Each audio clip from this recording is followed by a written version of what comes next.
Ready to tackle that building project? Start right. Start here at H&L Rapid True Value for building supplies. The time by H&L Rapid True Value is Nationwide time, 5 o'clock. From the Nationwide News Network, comprehensive, incisive, tough.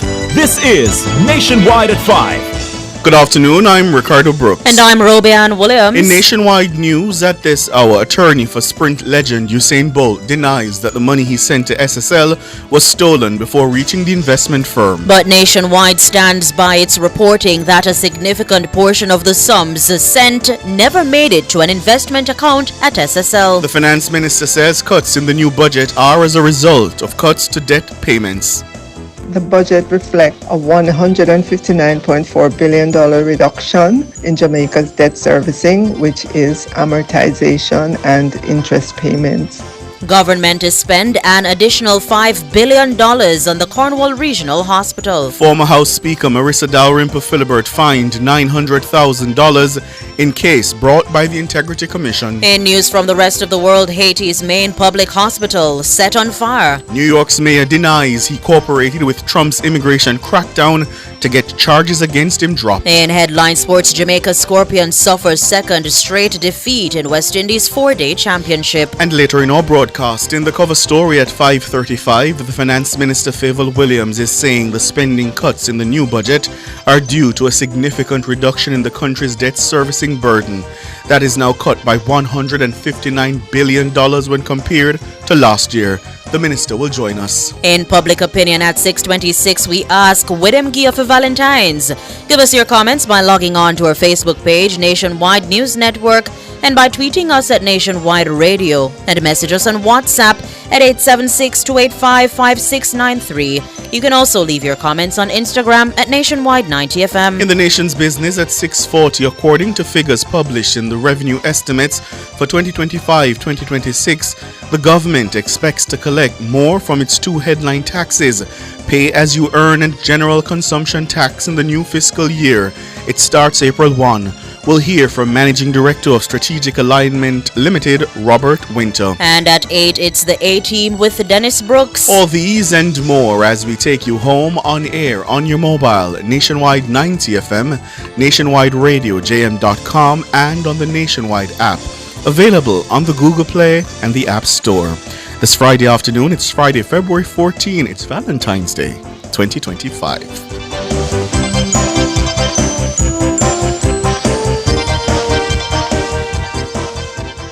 News at 5 is brought to you by Fostrich Company Limited, fostering rich customer service. If it's news, it's got to be Nationwide 90 FM. And now to the details. Attorney for Sprint legend Usain Bolt, Linton Gordon, is denying his money was stolen before being sent to collapse investment firm Stocks and Securities Limited SSL. In a letter which has since been reposted by the Sprint icon, Linton Gordon says all money lodged at SSL by Bolt's company were transferred via bank transactions. The attorney says each payment was acknowledged in writing by the institution.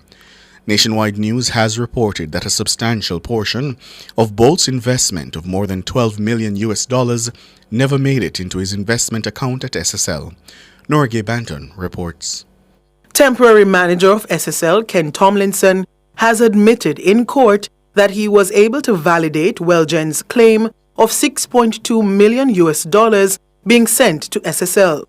But Bolt's investment account is understood to have held more than $12 million. We are told that the fake invoices misled the track legend into believing that all of his intended principal investment was in fact sent to SSL. Bolt's attorney is rejecting what they say are any suggestions that the Sprint star was negligent in making deposits to SSL. According to the attorney, the Prime Minister of Jamaica, government, and hundreds of Jamaicans invested in SSL. He says the institution was approved and regulated by the government. Gordon says any suggestion that Bolt was careless or negligent in sending investments to SSL is to imply the same of every other Jamaican citizen who held investments at the firm. The attorney has also noted that the Financial Services Commission issued SSL a license to operate. Bolt's attorney says there now appears to be an organized effort to shift blame to the Sprint icon. He says his client was guilty of nothing but investing in the country he loves. Gordon has accused sections of the society of victim blaming and engaging in an attempt to absolve the government of what he describes as its failure to protect the public and those defrauded by SSL. He says there are concerning attempts underway to silence the victims and manipulate the narrative about who is responsible for the large-scale SSL fraud. Bolt's attorney says the results of government-commissioned audits and investigations into the operations of SSL have not been shared with him. The attorney says it appears parts of the investigation have been shared with the media. The attorney says some of the information concerning his client's account at SSL is confidential and entitled to protection under law. Gordon says he's currently reviewing statements made and will advise Bolt of the legal actions available to him. Norige Banton for Nationwide News.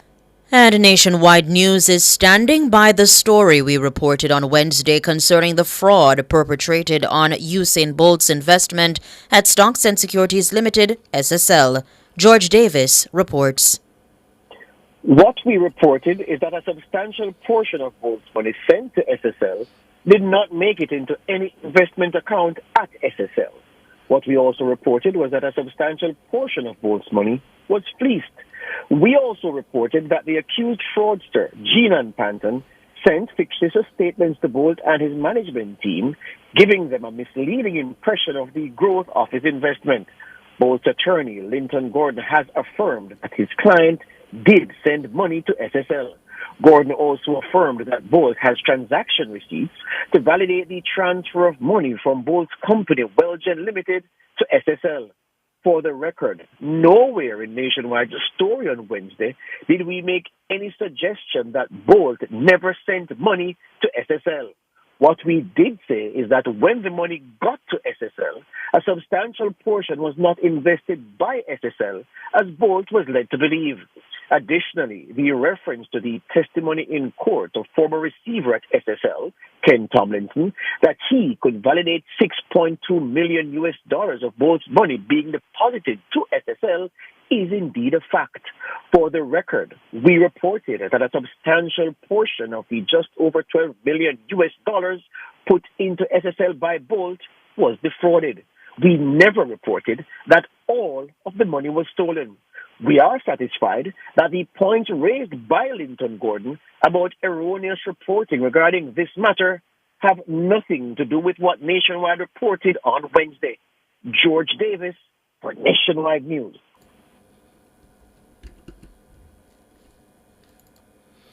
The Finance Minister, Favour Williams, says the spending cuts in the new budget are due to a significant reduction in the country's debt servicing burden.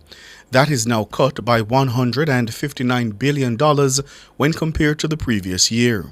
She's clarifying what she's described as misleading statements in the media, suggesting the reductions signal a contraction in the economy.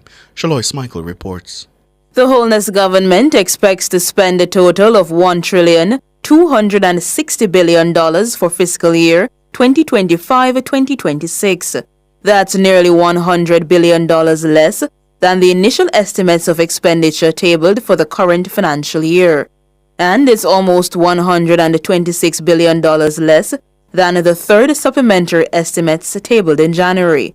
But Minister Williams says the cuts are a good thing. The budget reflects a $159.4 billion reduction in Jamaica's debt servicing, which is amortization and interest payments. This is a good thing for Jamaica's economic health, especially because in the past, our national budget would reflect major payments towards interest expenses. This is no longer the case.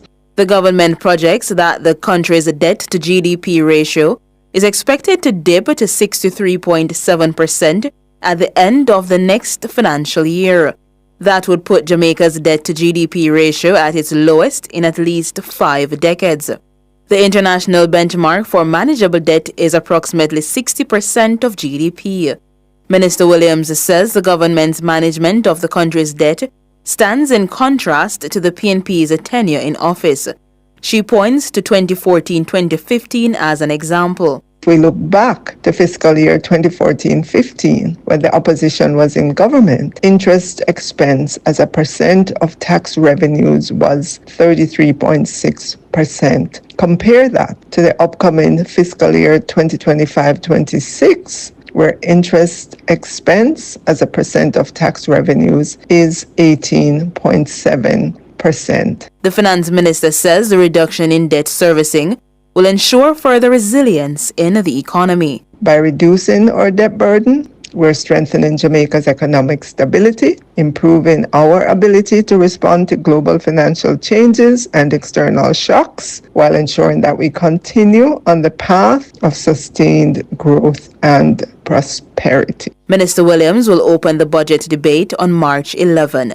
Shaloy Smichael for Nationwide News. The government plans to spend $5 billion in the upcoming financial year to further redevelop the Cornwall Regional Hospital, CRH, in St. James.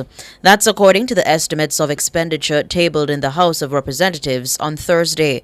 Cornwall Regional has been in renovation since 2016. The renovations are estimated to cost $21 billion. Siobhan Campbell tells us more. The Cornwall Regional Hospital, CRH, was shuttered in 2016 following concerns of noxious fumes. It's since been under rehabilitation with dates of completion shifting. Initially, the redevelopment project was set to be completed in March of 2023. According to the estimates of expenditure for the upcoming financial year, completion is now scheduled for March 2027. To date, $8.5 billion has been spent on the renovations. For fiscal year 2025-2026, the government plans to spend just over $5 billion more. That's more than half of the Ministry of Health's $10 billion allocation of the capital expenditure for the upcoming financial year. The CRH redevelopment work includes improving the heating, the ventilation, air conditioning systems, and the mechanical, electrical, and plumbing. It also includes improving the hospital's information and communication technology, along with equipping the facility. The government intends to accomplish 90% completion by the end of the 2025-2026 financial year. Then, for fiscal year 2026-2027, the government is planning to spend another $7 billion on CRH. Meanwhile, the second largest line item for the Health Ministry's capital expenditure is $4 billion earmarked for the Prevention and Care Management of Non-Communicable Diseases Program, NCDs. The program contributes to the improvement of the health of Jamaica's population. It aims to strengthen comprehensive policies for the prevention of NCDs and their risk factors. Siobhan Campbell for Nationwide News. You're listening to the news on Nationwide at 5. We'll have more after these.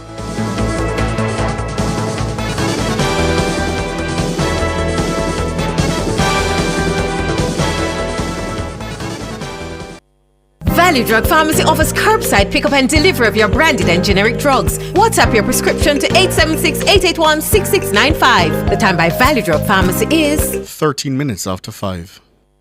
Rentokil Initial offers air purification solutions with triple filtration and unique auto-sensing capabilities that neutralizes malodor and replaces it with clean air. Call Rentokil Initial at 926-4236 for more details. The temperature by Rentokil is 29 degrees Celsius in Kingston, 28 out west in Montego Bay.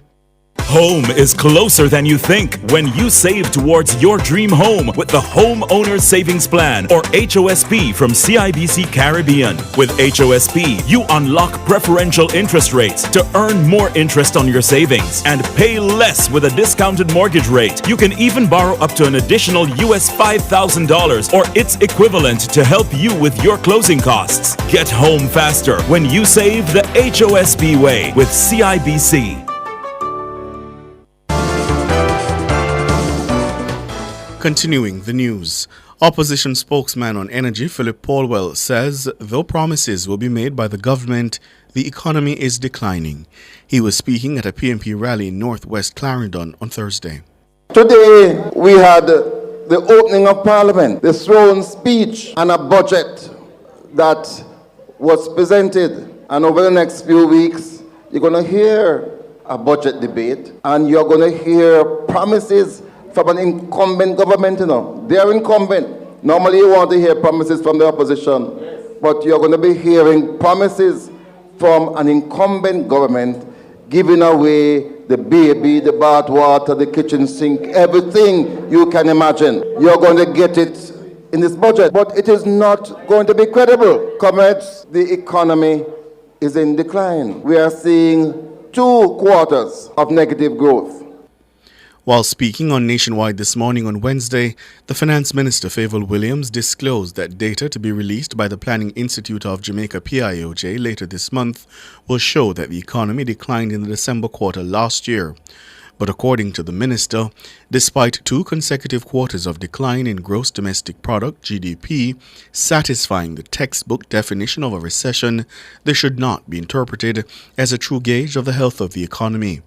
The minister added that the low levels of unemployment, complemented by positive business and consumer confidence, point to an economy that is shaking off the effects of a severe weather event last year.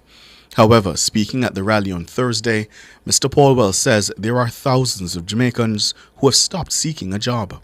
Even though they are talking about unemployment being at its lowest, there are 700,000 Jamaicans who are not in that number, because they have withdrawn themselves from trying to get a job. So when you hear about unemployment down, think about the 700,000 Jamaicans. But you must also think about the 55% of our people who are not able to get a proper meal per day in Jamaica. That's why I don't like when I hear this word prosperity, because under this JLP government is a few people who are prospering. Times rough and things hard. Philip Paulwell, opposition spokesman on energy. The former Speaker of the House of Representatives, Marissa Dalrymple Philibert, has been fined $900,000 for corruption charges brought against her by the Integrity Commission. This follows her decision not to contest some of the charges. The Integrity Commission proffered charges against Mrs. Dalrymple Philibert in 2023 for making false declarations about her ownership of a Mercedes-Benz motorcar. The matter was settled in the Kingston and St. Andrew Parish Court today. Robian Williams has the details. Former Speaker of the House and Member of Parliament for South Trelawney, Marissa Dalrymple Philibert, faced 8 charges, 4 under the Parliament Integrity of Members Act and 4 under the Integrity Commission Act. 2 of the counts were dismissed, while the court admonished and discharged her for the 4 breaches under the Parliament Integrity of Members Act. For the remaining charges, she was fined $900,000. Mrs. Dalrymple Philibert's attorney, King's Counsel Peter Champagny, had raised a preliminary legal point in December 2024, which Parish Judge Leighton Morris considered. The judge highlighted issues in the Integrity Commission Act. He noted that there was no clear provision allowing the Commission to accept corrections to statutory declarations, even though Mrs. Dalrymple Philibert had corrected the record before being charged. The Integrity Commission initiated an inquiry in 2021 to assess whether Mrs. Dalrymple Philibert's statutory declarations were complete and accurate. The probe was triggered by the omission of a motor vehicle she had purchased in 2015, but before any charges were laid, she updated her declaration at the Commission's recommendation to reflect ownership of the vehicle. KC Champagny says the offences would not impact Mrs. Dalrymple Philibert's parliamentary duties. I wish to emphasize that these matters are non-recordable offences, and also I wish to emphasize that the position taken by my client was a noble one, especially in light of the fact that preliminary point had been taken and certain areas in terms of the act itself was discussed by the parish judge, and in all the circumstances this was the best course to take. KC Champagny also called on lawmakers to amend the Integrity Commission Act. I do believe that it is common ground that the legislation is badly in need of review and was badly crafted. Ms. Dalrymple Philibert continues to serve her constituency and has with her, of course, the highest level of reputation in that regard. KC Champagne notes that Mrs. Dalrymple Philibert was likely the only Jamaican parliamentarian to voluntarily resign from both her positions as Speaker of the House and Member of Parliament to address a legal matter. He cited this as a significant mitigating factor, speaking to her integrity. Mrs. Dalrymple Philibert was re-elected Member of Parliament in an uncontested by-election in November 2024. She was represented by King's Counsel Peter Champagne and Olivia Derrett Plowright. Robianne Williams for Nationwide News. World in a Minute is brought to you by ABC Electrical Sales. We make things as easy as ABC. Hose assembly and supply, equipping Jamaica for success. And Charles O'Connor Consulting Network, COCN, driven by international accounting standards, modern technology, and integrity. The World in a Minute. Haiti's main public hospital was set on fire Thursday in the latest blow to one of the country's largest health institutions. The fire was confirmed by the hospital's general director, Dr. Prince Sonson Pierre. The medical facility remained shut after multiple gang attacks in recent months. The hospital is located in a dangerous section of the capital's downtown area controlled by a gang coalition. Police eventually drove out gunmen from that area, prompting Haiti's government to announce in December that it was reopening the general hospital. It held a press conference on Christmas Eve that politicians, police officers, and journalists attended. However, gunmen opened fire on the hospital as the event was underway, killing 2 journalists and a police officer. The mayor of New York City, Eric Adams, has denied claims that he asked the Trump administration to drop a corruption case against him in exchange for enforcing the president's immigration agenda. Speaking on Fox News, Adams rejected the idea that a quid pro quo had occurred, calling it silly. His remarks come a day after top U.S. prosecutors in Manhattan resigned from their posts. The top prosecutor, Miss Danielle Samsoon, claimed the Justice Department was pressuring her to drop the criminal charges against Adams. Her decision to quit triggered a flurry of other resignations in the Justice Department, including federal prosecutor Hagan Scotton. Scotton is the 7th Justice Department official to resign. Adams was indicted last year for allegedly accepting gifts totaling more than $100,000 from Turkish citizens in exchange for favors. World in a Minute was brought to you by ABC Electrical Sales. We make things as easy as ABC. Hose assembly and supply, equipping Jamaica for success. And Charles O'Connor Consulting Network, COCN, driven by international accounting standards, modern technology, and integrity. Recapping the top stories making nationwide news at this hour, attorney for Sprint legend Usain Bolt denies that the money he sent to SSL was stolen before reaching the investment firm. But Nationwide stands by its reporting that a significant portion of the sums sent never made it to an investment account at SSL. The finance minister says the cuts in the new budget are as a result of cuts to debt payments. Government to spend an additional $5 billion on the Cornwall Regional Hospital. I'm Ricardo Brooks. And I'm Robianne Williams. And listeners, you can find the news on our website at nationwideradiojm.com and on the Nationwide app, available on the Google Play and the App Store. News next, the headlines at 6.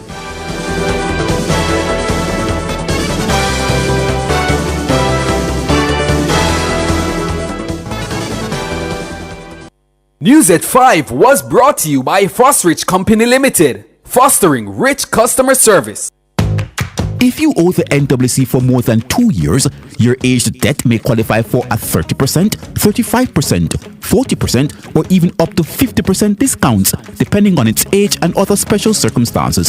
Visit nwcjamaica.com for further information. Don't delay. Let's hear from you today. Dial 888-225-5692 or 888-CALL NWC. Get your share from the NWC's bucket full of goodies, serving you in so many ways.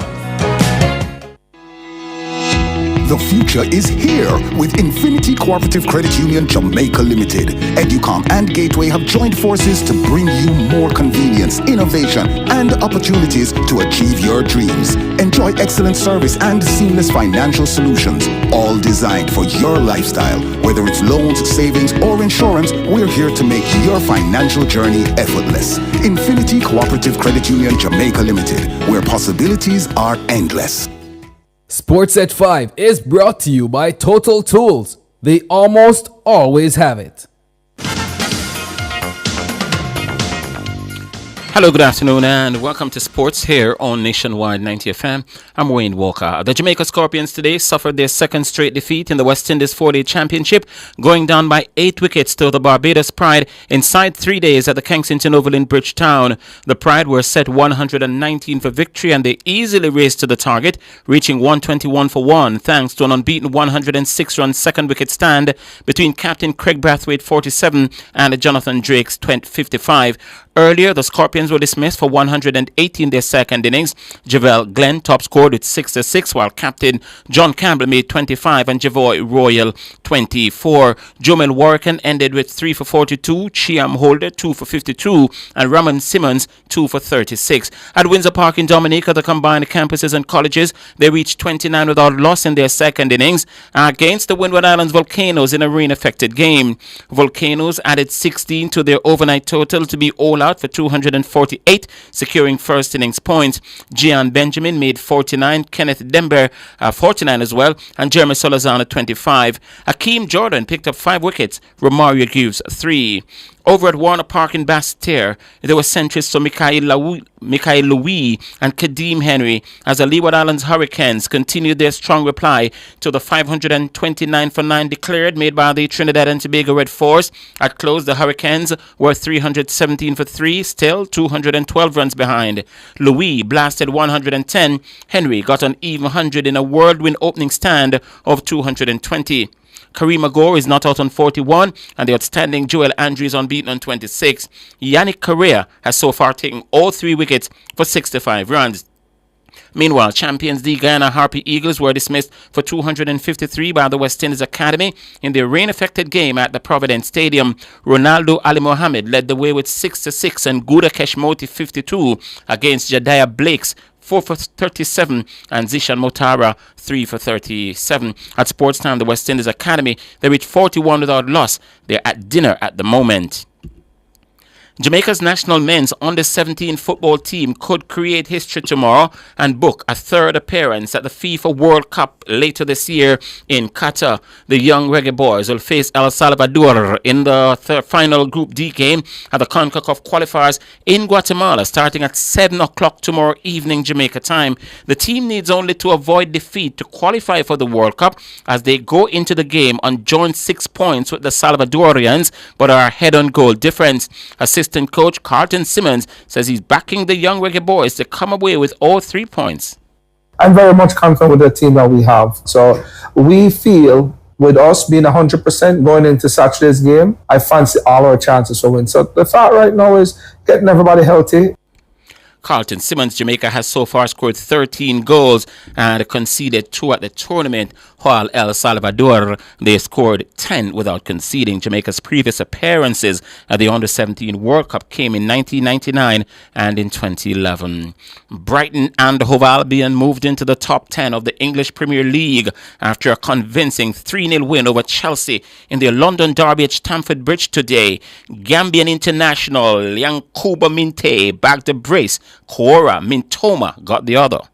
We've been going long and Karen Mitoma chasing this. That's an absolutely fantastic touch. Oh, what an outstanding goal.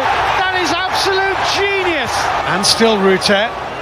And driven in and very nearly an own goal. And Welbeck, Minte, 2-0. 5 forward here. Minte stepping inside. Danny Welbeck, Yankuba Minte. Good feet around Cucurella and in the net. Took a deflection, but Brighton are 3-0 up.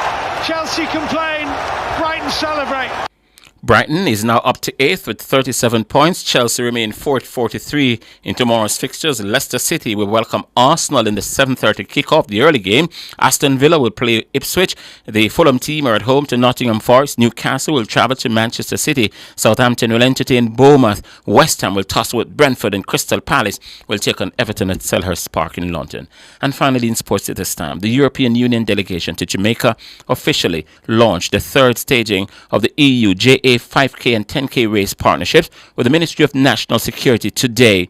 On March 9 in downtown Kingston, the race will kickstart a series of events that will commemorate the EU's partnership with Jamaica for the last half a century. The annual race is a part of their collective effort to raise awareness of social vulnerabilities that are triggers for crime and violence in Jamaica. This year's race carries the powerful theme all together against crime and violence, rallying Jamaicans to stand in the fight against violence, particularly gender-based violence, while also spotlighting the urgent need for improved literacy in unreserved communities across Jamaica and that's underserved communities across Jamaica. State Minister in the Ministry of National Security, Juliet Cuthbert-Flynn, says she's grateful for the EU's support in Jamaica's effort to reduce crime through improved literacy. And you'll be hearing from Juliet Cuthbert-Flynn a little later on when we come back at 6:05 for a major sportscast.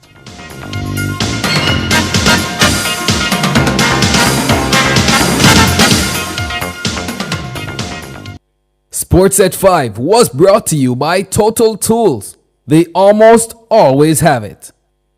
Since 2016, 156,000 more Jamaicans are working. This is more than any other time in our history. Your government is caring for you. The time brought to you by the Office of the Prime Minister is 5:31. Imagine opening a bank account without ever leaving your home. Well, at CIBC Caribbean, we've changed the game. Open a new CIBC savings or checking account completely online using your computer or phone anywhere, anytime. No need to visit the bank, no waiting in line. Just apply, verify, and sign your documents all online. It's secure, seamless, and 100% digital. Open your new CIBC account by applying online today. Deposit will have insurance. It's an account that come with assurance. Let me teach you why it's important to have deposit insurance. Just in case your bank crash dead, no need to put your hands by your head. Up to 1.2 million you get for all accounts that's affected. Yeah, one room you can start it, or throw a house party. Pay your mortgage with ease. JDIC is a smart win. Deposits we bring safety. JDIC them protect me. Bank and billing society protected. The flow you must get with. Protect your savings smart. We urging you to call me. Guarantee you need us. We take banking serious. JDIC, protecting deposits for you and me. Get ready to receive your share of a bucket full of goodies from the NWC. That's so nice, eh? From January 2 to March 31, 2025, you could benefit from the debt amnesty. Tell me more. NWC has amnesty offers that include 50% write-offs, 100% on balances over 2 years, and 25 to 50% on balances depending on the age of the balance. Who can qualify? Practically anyone with arrears. If your residential account is disconnected for 6 months or more, you qualify. Or if you are a pensioner or PATH beneficiary with a balance over 2 years, you qualify. Plus, commercial and residential accounts with balances over 2 years also qualify for discounts. Call 888-225-5692. Check the NWC website or visit any NWC office today. When last you get good bun, you don't know good bun until you have a mother's bakery bun. From you pull up the wrapper and it's soft so till. A so bun for nice. And from when you take the first bite, love it so till. A so bun for nice. Beg your piece. Get your own mother's bakery bun. I will buy one off you. Yes, but I will charge a convenience fee. I will take one. Me too. Mother's bakery buns. A so bun for nice. Try them today. Yes, it's tax time. March 17 is the due date for your income tax returns. Self-employed individuals are required to file their annual returns SO4 and estimated return SO4A with income tax, education tax, NHT and NIS due and payable on one return. Companies are required to file the ITO2, which is the annual return, and the estimated return ITO7. Visit jamaicatax.gov.jm or call 888-TAX-HELP for details. Tax Administration Jamaica, working together to serve you even better. Yeah, fry eye. I wish you don't buy Chinaman playing at Japan last night. Please do not address me as Fry Eye. My name is Mark. Oh wait, I talk so spooky. And besides, I have no clue what any Chinese man played.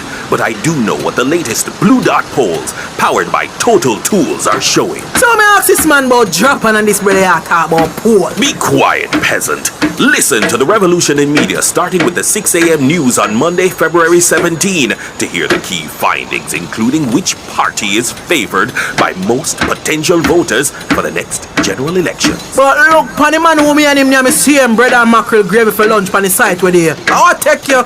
I'm struggling to understand that strange dialect you speak, but hear this. The pollsters went into 2 traditional swing seats and those results will be included in the big reveal. That's the nationwide Blue Dot polls, powered by Total Tools, starting February 17 on Nationwide 90 FM, the source for the only numbers you'll ever need.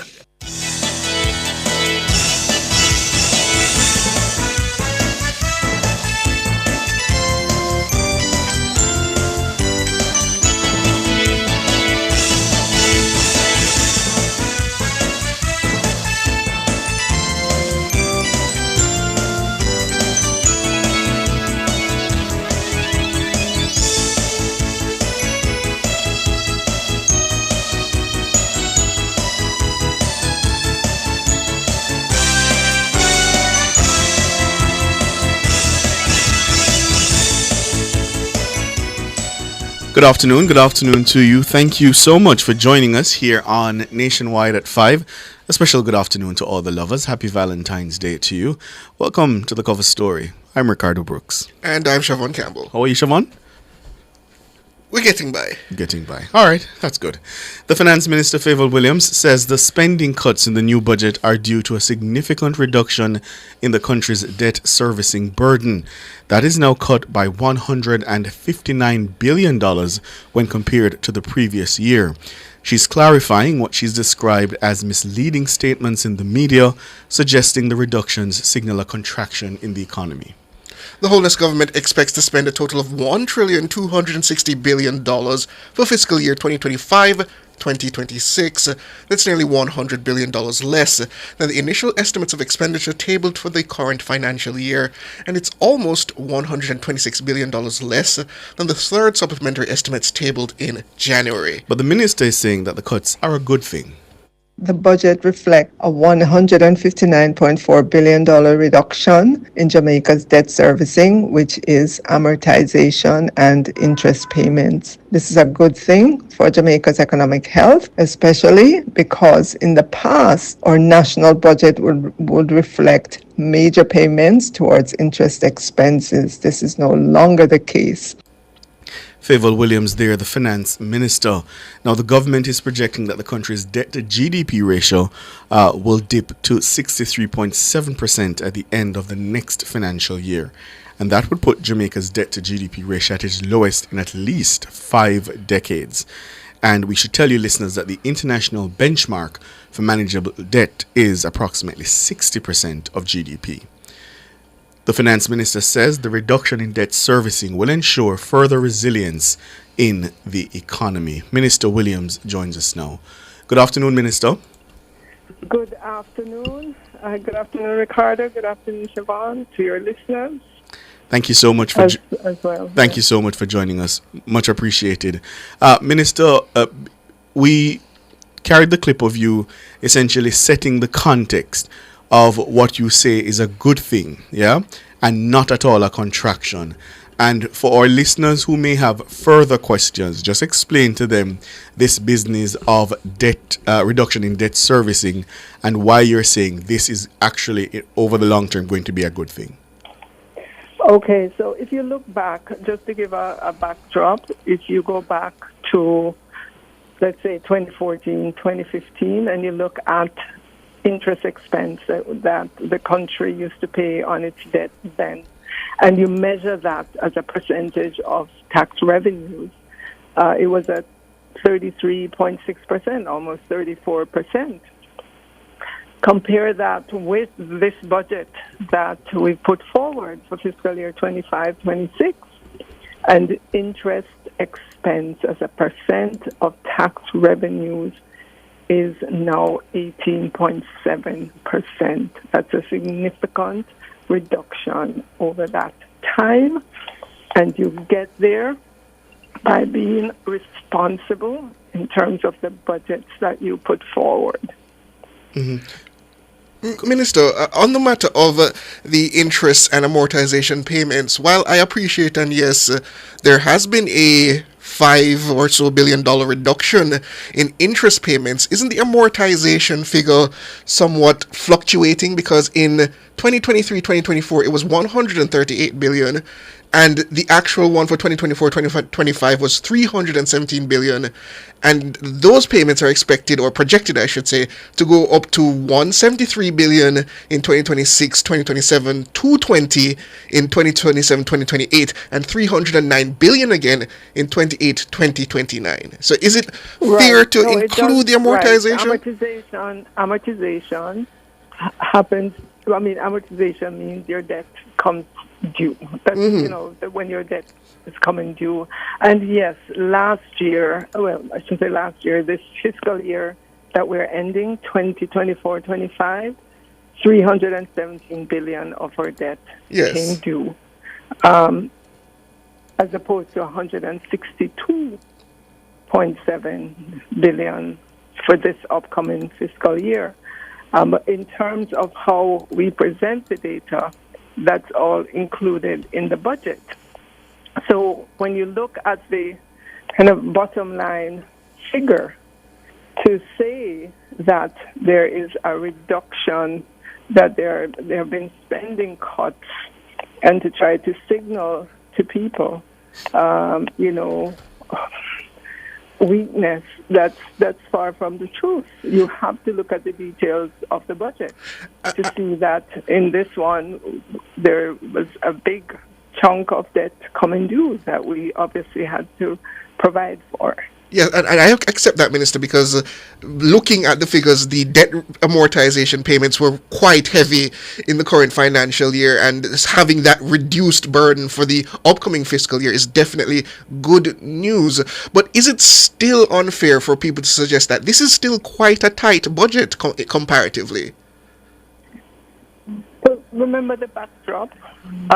Last year, this fiscal year that we're ending, we went through severe weather events. Hurricane Beryl, Raphael, don't forget drought that we had early on in the year, and in November, the entire month of November, it appears, we had rain every day. And when you look at the Met data, and they did a good job of comparing all the parishes in Jamaica and showing the rainfall that they experienced in November and comparing that to the 30-year average. And every single parish was above, somewhere 200, 300% above the 30-year average for the month of November. So we had significant weather events in 2024, which, according to the estimates from PIOJ, took out, 1.9% of our economy, the damage that it did to the economy. So we have to remember that as we look at the budget that's in front of us, that we are still recovering from that event. And the context is important, and I appreciate that, because that is a testament to the underlying fiscal strength of the economy. But I think we still have to appreciate, Minister, that yes, coming in, and I think it's important to set that context actually when people look at the budget, say that yes, coming into 2025, 2026, there are some difficulties that we now have to face in terms of expectations as to how the budget will be funded going into that financial year. All right, so it will be detailed in March when I speak, but the figures are there. It will continue to be funded by tax revenues, non-tax revenues, grants, any levies that we may get, any capital revenues, and the debt portion of it, the debt that's coming due. Some of it will be financed with new instruments, but some of it will be paid down by the resources that we have. And that's in the normal course of things. That's how you finance the budget. Mm-hmm. We're up on the break, Minister. After the break, I want to linger a bit more on this business of debt servicing. After the break.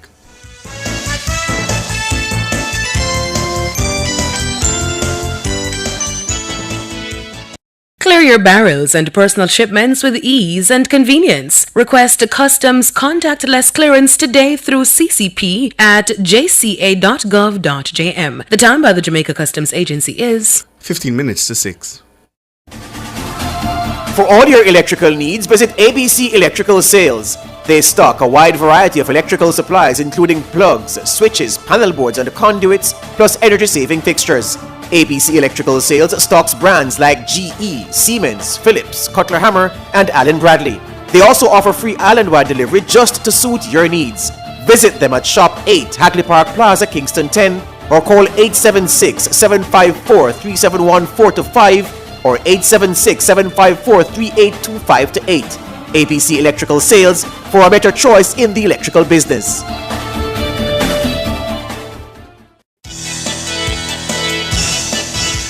Thank you so much for staying with us here on Nationwide at 5. The word from the Finance Minister: the spending cuts in the new budget are due to significant reductions in the country's debt servicing burden.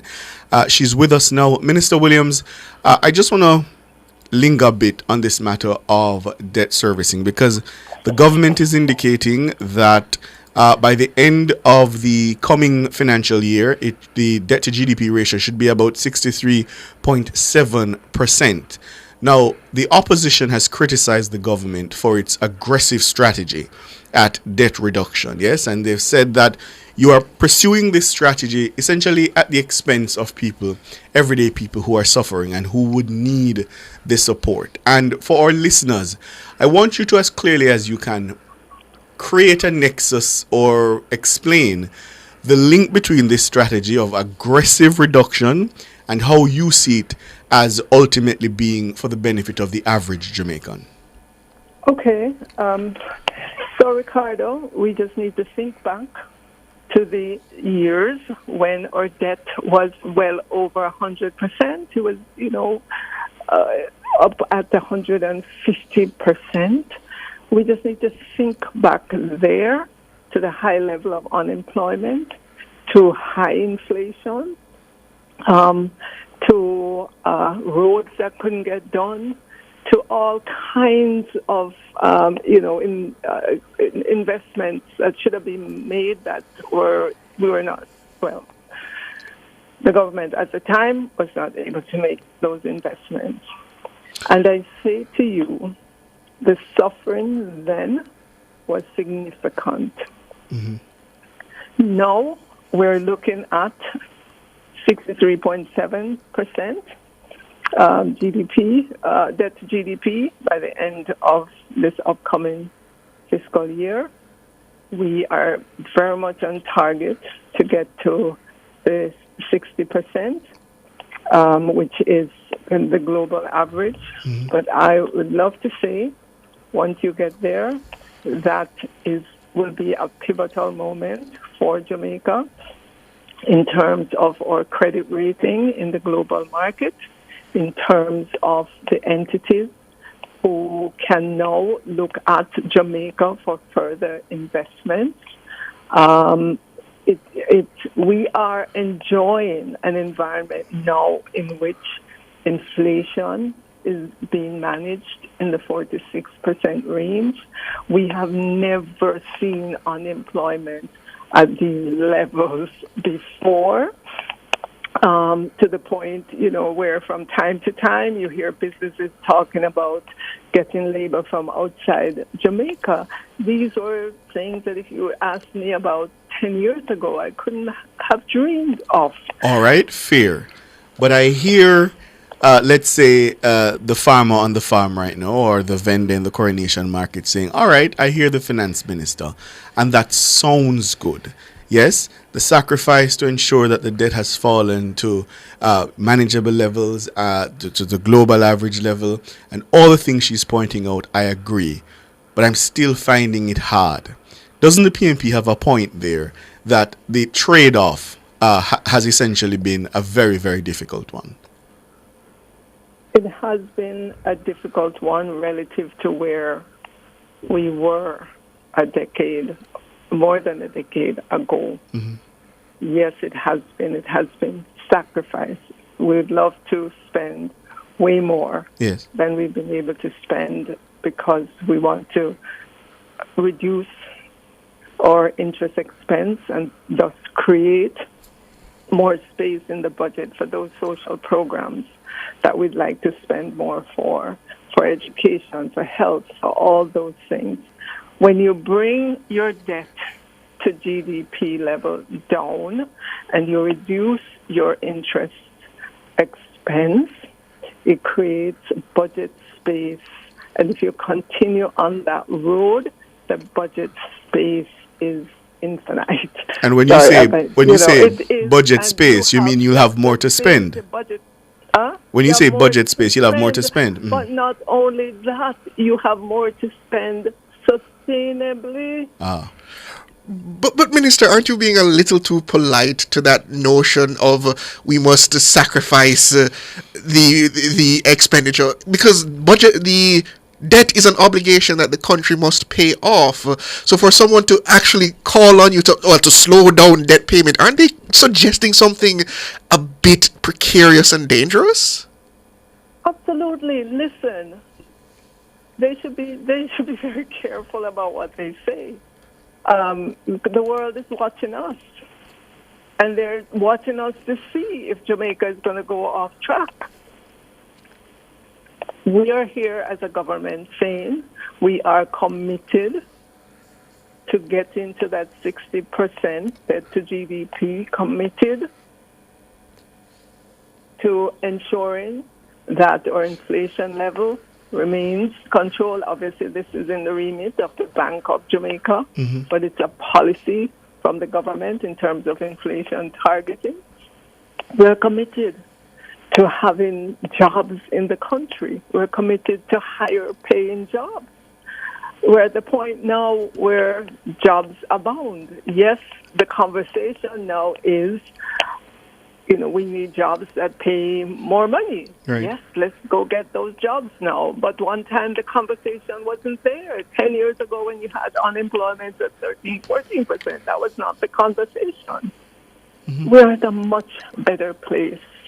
And I don't want us to lose sight of that. I don't want us to lose it because we're at the altar of election. We're in an election year. Yes. And we are saying to the people, this Jamaica Labour Party government is saying to the people of Jamaica, we are committed. We are not going to take you back to those years of deficit spending, high debt to GDP, because once you start doing that, it's going to get away from you. Deficit spending is like a drug. Yes. It feels good when you're doing it, but then in no time, you're going to realize, wow, my budget is out of my control. We are not going to take the country back there.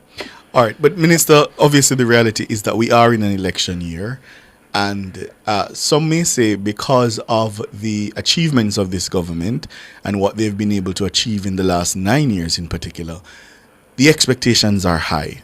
Do you feel pressured going into March 11? I know it's an election year, Ricardo, and in crafting the budget, that was very much present, in not just in my mind, but in the mind of the Prime Minister, yes, all the ministers that sit around the table at Cabinet, nor MPs or senators, that's very much there. And when you weigh the pros and cons, and you look at the future versus the past, we came down on the side of being responsible, putting forward a responsible budget to the people of Jamaica that, when I speak to the details, you will see that we have still managed to provide, for the people. So the temptation was there, if not to run with it, but certainly to at least walk a little bit fast. And you decided, no, you're not going to do that. I never said the temptation was there. I said the consideration. Yes. In all our minds, we knew that this is a trying moment. Yes. It reminds me of, the story we always read about, the sailors, when they hear the siren song. Yes. They would get so attracted to it that they're not paying attention to their ship, and it would run into rocks. Right. We don't want that to happen to the Jamaican economy. Yes. Just because of an election. And we believe that the budget we're putting forward,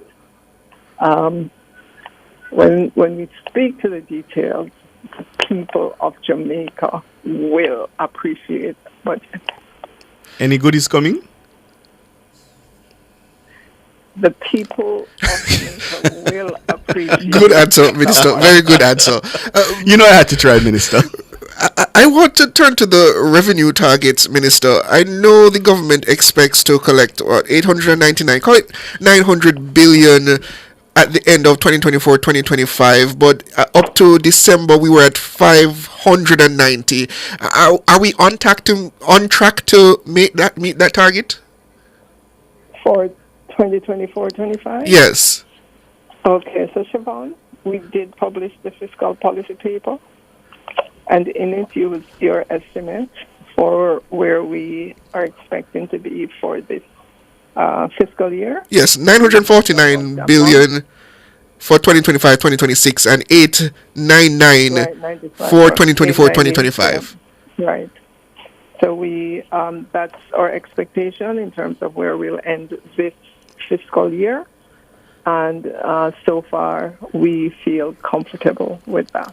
And I do have a cute question, Minister. The income tax Are you quite sure it's collection for the upcoming fiscal year is 339 billion, or about that, moving from 300 billion. What does that signal for the potential of a change? Where are you looking? I'm looking in the revenue estimates, actually. Yeah. What page? And that would be page 1, the first page actually, regarding the expectations for income tax revenues for 2025-2026, which is at 339 billion compared to the current year of 300 billion. And I wonder what that signals in terms of the potential of an increase in the threshold. Those numbers don't look... Sorry, maybe we're not looking at the same publication, but my publication shows tax revenues for this fiscal year that we're ending. Hold on. Of 896, unless you're looking at... I see 899 on this one here. Okay. So you might but have the substance of the question is, Siobhan, what does the tax collection for income tax next year signal in terms of the potential of an increase in the income tax threshold? What does it signal? Siobhan wants to know, Minister, if you're going to raise the income tax threshold. That's what Siobhan wants to ask you. Siobhan, You have to have front row seat at Parliament. Oh. No, Siobhan, I have to come with you there. That sounds like we have to be there. But just to say though, Siobhan, when I look at the PAYE numbers, despite us having raised the threshold as many times as we have raised it, you would think that, you wouldn't see growth in the PAYE tax. To the contrary. Yes, as I said, I can see the year-over-year increase. It's quite substantial. Because one, you have more people working, and obviously more people working and at incomes over the current threshold. So you're not ruling it out then? Rolling out what? The increase in the threshold. Ricardo. Minister. Very well. I think that's Favour Williams is the Minister of Finance and the Public Service. Thank you so much for your time, Minister. We really appreciate it. She will open the debate. Thank you for having me. Thank you. Yeah. She will open the debate on March 11 as the country's first female finance minister. Highly anticipated. But you heard her very clearly, very passionately saying the government has decided to come down on the side of fiscal responsibility, even though an election looms large. That's the cover story. The headlines are next.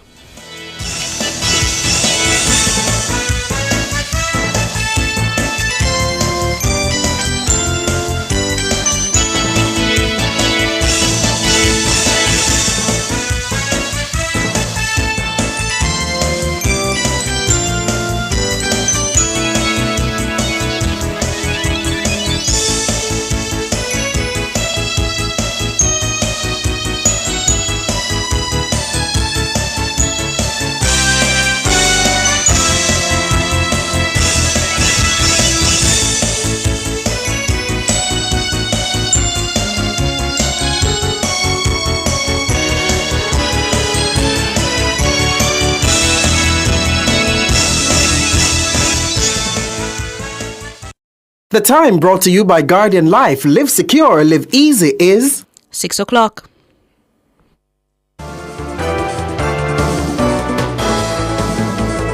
Nationwide headlines at 6.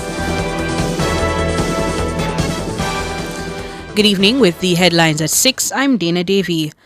Attorney for Sprint legend Usain Bolt, Linton Gordon, is denying his money was stolen before being sent to collapsed investment firm Stocks and Securities Limited, SSL. In a letter which has since been reposted by the Sprint icon, Linton Gordon says all money lodged at SSL by Bolt's company were transferred via bank transactions. The attorney say each payment was acknowledged in writing by the institution. He says his client was guilty of nothing but investing in the country he loves. Gordon has accused sections of the society of victim blaming and engaging in an attempt to absolve the government of what he describes as its failure to protect the public and those defrauded by SSL. And Nationwide News is standing by the story we reported on Wednesday concerning the fraud perpetrated on Usain Bolt's investment at SSL. What we reported is that a substantial portion of Bolt's money sent to SSL did not make it into any investment account at SSL. What we also reported was that a substantial portion of Bolt's money was fleeced. We never reported that all of the money was stolen. Finance Minister Favour Williams says the spending cuts in the new budget are due to a significant reduction in the country's debt servicing burden. That is now cut by $159 billion when compared to the previous year.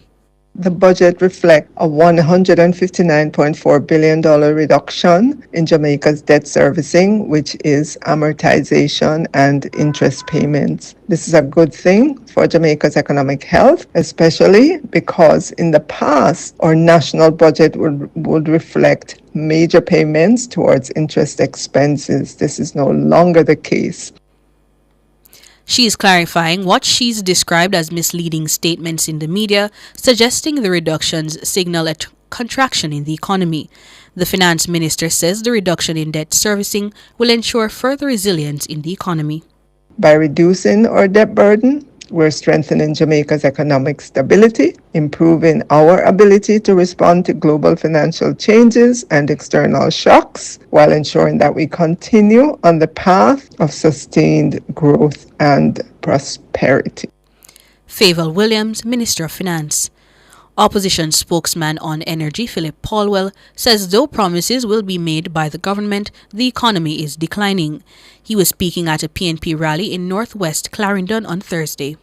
Today we had the opening of Parliament, the sworn speech and a budget that was presented. And over the next few weeks, you're going to hear a budget debate and you're going to hear promises from an incumbent government, They are incumbent. Normally you want to hear promises from the opposition, but you're going to be hearing promises from an incumbent government giving away the baby, the bathwater, the kitchen sink, everything you can imagine. You're going to get it in this budget, but it is not going to be credible. Comrades, the economy is in decline. We are seeing 2 quarters of negative growth.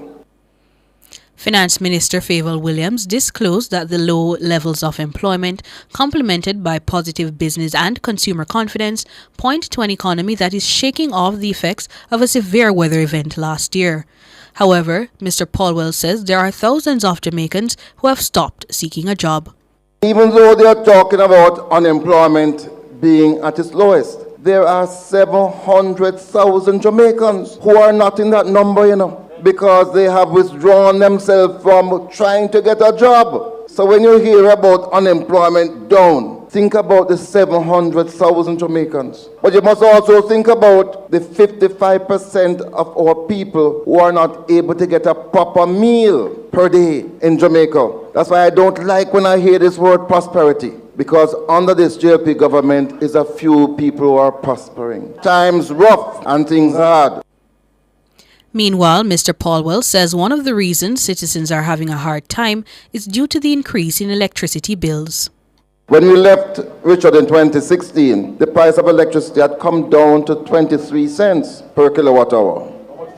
The Gomaka came down to 23 US cents per kilowatt hour from 41, 42. When you go home tonight and check your light bill, the price of electricity is between 40 and 50 US cents per kilowatt hour. And there's no wonder that things are so hard, because electricity goes into everything that you eat and do and enjoy. So it's not only those of you who have your light bill at home who are suffering, but all the business people are suffering. We are going to create a revolution in Jamaica under our next term in relation to electricity. Philip Paulwell, opposition spokesman on energy. The Southeast Regional Health Authority, SERA, says the Kingston Public Hospital is currently experiencing operational challenges in the accident and emergency, main operational theatre, recovery room, and intensive care unit. This follows a report by Nationwide News on Thursday that the AC units in 2 of the main operating theatres at the hospital are down. The units have reportedly been down since Tuesday. In a release on Friday, SERA says the operations and maintenance team, along with external contractors, are actively working to restore normal operations. It says contingency measures have been put in place to ensure continuity of patient care. SERA says it will continue to provide updates on the matter. Those were the headlines at 6. I'm Dana Davey. Sports is next.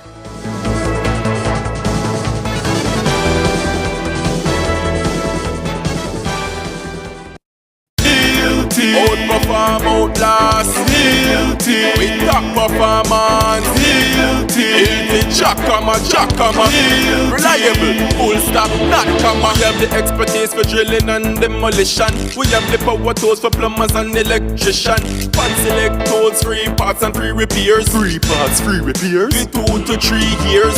Hilton, available at Delta Supply, 106 Hagley Park Road. Call us at 876-302-6111-4. Delta Supply, we service what we sell. Home is closer than you think when you save towards your dream home with the Homeowner Savings Plan or HOSP from CIBC Caribbean. With HOSP, you unlock preferential interest rates to earn more interest on your savings and pay less with a discounted mortgage rate. You can even borrow up to an additional US $5,000 or its equivalent to help you with your closing costs. Get home faster when you save the HOSP way with CIBC.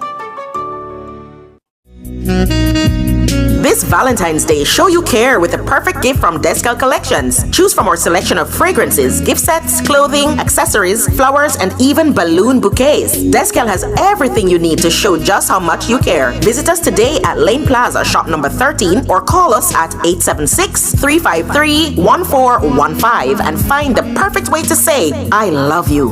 Descal, where every gift is wrapped with love.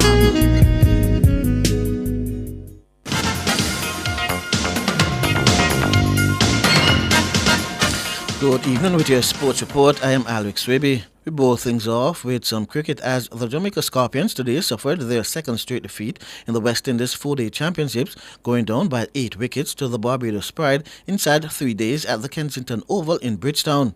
The Pride were set 119 for victory and easily raced to the target, reaching 121 for 1 thanks to an unbeaten 106-run second wicket stand between Captain Craig Brathwaite 47 and Jonathan Drakes 52. Earlier, the Scorpions were dismissed for 180 in their second innings. Javel Glenn top scored with 66, while Captain John Campbell made 25 and Xavier Royal 29. Jamel Royalcon ended with 3 for 42, Chiam Holder 2 for 52 and Raymond Simmons 2 for 36. At Windsor Park in Dominica, the combined campuses and colleges reached 29 without loss in their second innings against the Windward Islands Volcanoes in a rain-affected game. Volcanoes added 16 to their overnight total to be all out for 248, securing first innings points. Gian Benjamin made 49, Kenneth Denber 49 and Giam Solozano 25. Akeem Jordan picked up 5 wickets and Romario Greaves 3. At Warner Park in Basseterre, there were centuries for Michael Lewis and Kadeem Henry as the Leeward Islands Hurricanes continued their strong reply to the 529 for 9 declared by the Trinidad and Tobago Red Force. At close, the Hurricanes were 317 for 3, still 212 runs behind. Lewis blasted 110 and Henry an even 100 in a whirlwind opening stand of 220. Karim Gore is not out, 41, and Joel Andrews, 26. Yannick Carrier has so far taken all 3 wickets for 65 runs.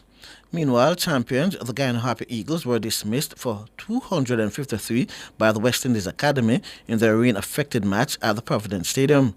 Ronaldo Ali Mohammed led the way with 66 and Gudapikech Mote 52 against Jadiah Blakes 4 for 37 and Zishan Motara 3 for 37. At sports time, the West Indies Academy reached 93 for 3 in reply. Now to football, as Jamaica's national men's under-17 football team could create history tomorrow and book a third appearance at the FIFA World Cup later this year in Qatar. The young Rugger Boys will face El Salvador in their final Group D game at the CONCACAF qualifiers in Guatemala, starting at 7 p.m. Jamaica time. The team needs only to avoid defeat to qualify for the World Cup as they go into the game on joint 6 points with the Salvadorans, but are ahead on goal difference. Assistant coach Carlton Simmons is backing the boys to come away with all 3 points. I'm very much confident with the team that we have. So we feel with us being 100% going into Saturday's game, I fancy all our chances to win. So the thought right now is getting everybody healthy.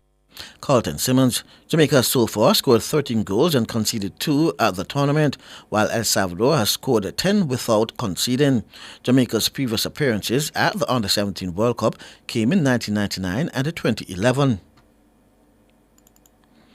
The 2025 Jamaica Women's Premier League JPPL is set to kick off on March 1 with 11 teams from across the island competing for the title. The league was officially launched on Wednesday, marking a new era for women's football in the country. under the recently signed Memorandum of Understanding MOU between the Professional Women's Football Jamaica Limited (PWFJL) and the Jamaica Football Federation.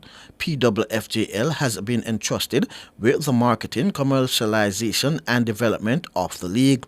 Chairman of PWFJL, Christina Hudson, says they have a clear vision to elevate women's football to a fully professional standard. Our mission is to drive transformational change in Jamaica women's football by creating professional opportunities for female athletes with guaranteed monetary benefits. We aim to develop and nurture the talent for overseas markets, increase the number of local players transitioning into our national program, and engage communities across the island through football. Hudson says the various stakeholders has a major role to play in the success of the league. As we embark on this journey, I want to make a special appeal to our players, coaches, and clubs. This league's success depends on you. I urge you to honor your fixtures, respect our sponsors, and give your very best on the field. Every match is an opportunity to showcase your talent, build your reputation, and demonstrate why women's football in Jamaica deserves equal investment and support. She says the support from Corporate Jamaica has so far been instrumental in ensuring that this year's competition begins at a high level, providing teams with critical resources to aid their development and participation.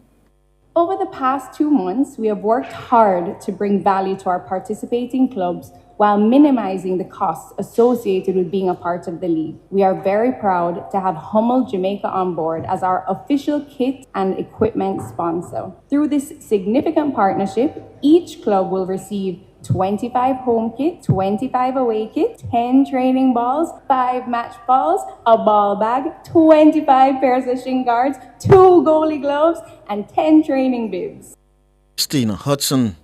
Now, Brighton and Hove Albion moved into the top 10 of the English Premier League after a convincing 3-0 win over Chelsea in the London derby at Stamford Bridge. Gambian international Yankuba Mite bagged a brace with Karu Mintoma getting the other. We've been going long and Karu Mitoma chasing this. That's an absolutely fantastic touch.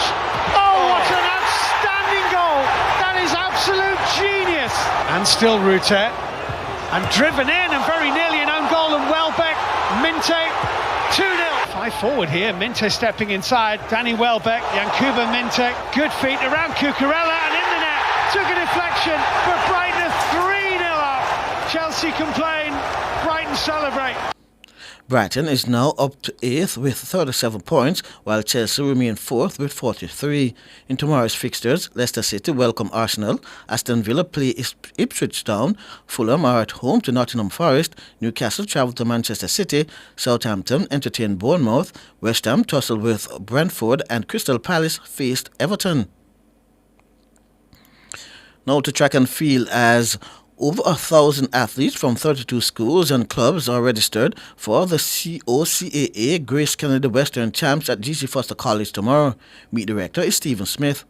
Our principal is well on the way, and we have made an adjustment that to fit the 2 or 3 that it wasn't finished on the first day. They have made those adjustments, and so far we are well ready to go. See, the athletes, we basically try to, as an organizer, try to look at it as even, but in terms you'll have persons have outstanding performance that will be doing much better than the others.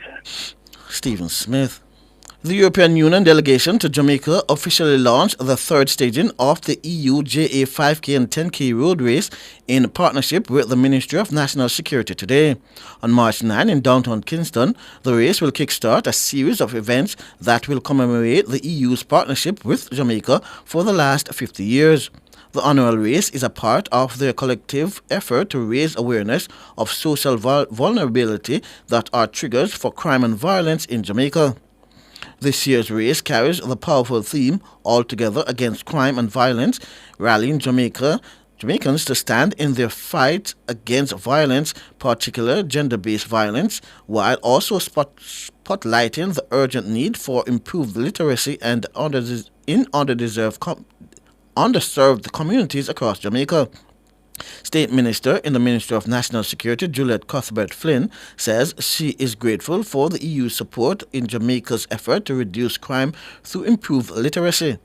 An event that symbolizes not just the strength of good collaboration, but also the power of sport to bring communities together in the fight against crime and violence. This year's run will bring together thousands. We want 4,000, but if we get 5,000, that would even be better. Jamaicans, whether running or walking, with the aim of raising awareness about community engagement in combating crime and violence on all levels, while funds to improve literacy in schools is in underserved communities in Kingston. And again, Kingston, yes, is the capital. We want to kind of expand that, so hopefully we'll be able to do that. Juliet Cuthbert-Flynn. And finally, the Elevation Cycling Club, ECC, received an injection of cash thanks to a generous contribution from the National Commercial Bank. The funds will support the club's participation in an upcoming international cycling event in Montego Bay this April, widely regarded as one of Jamaica's top cycling clubs. The ECC is gearing up to compete against some of the best cyclists in the Americas at the Jamaica International Cycling Classic, scheduled for April 3 to 6. With a budget exceeding $2 million, the Old Harbour-based club has been actively seeking partnership with corporate sponsors to help cover the cost.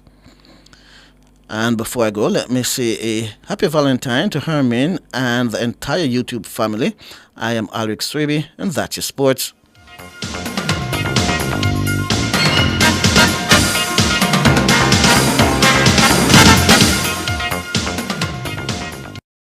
For all your scales and food processing equipment, call Advanced Scales and Equipment Limited at 876-968-9612-5. The time by Advanced Scales and Equipment Limited is 6:20. Visit Marshall's Pharmacy, Greater Portmore, for all your prescription needs, gifts, personal care, household, and stationery items. The temperature by Marshall's Pharmacy, Greater Portmore is 29 degrees Celsius in City Kingston and 27 in Montego Bay.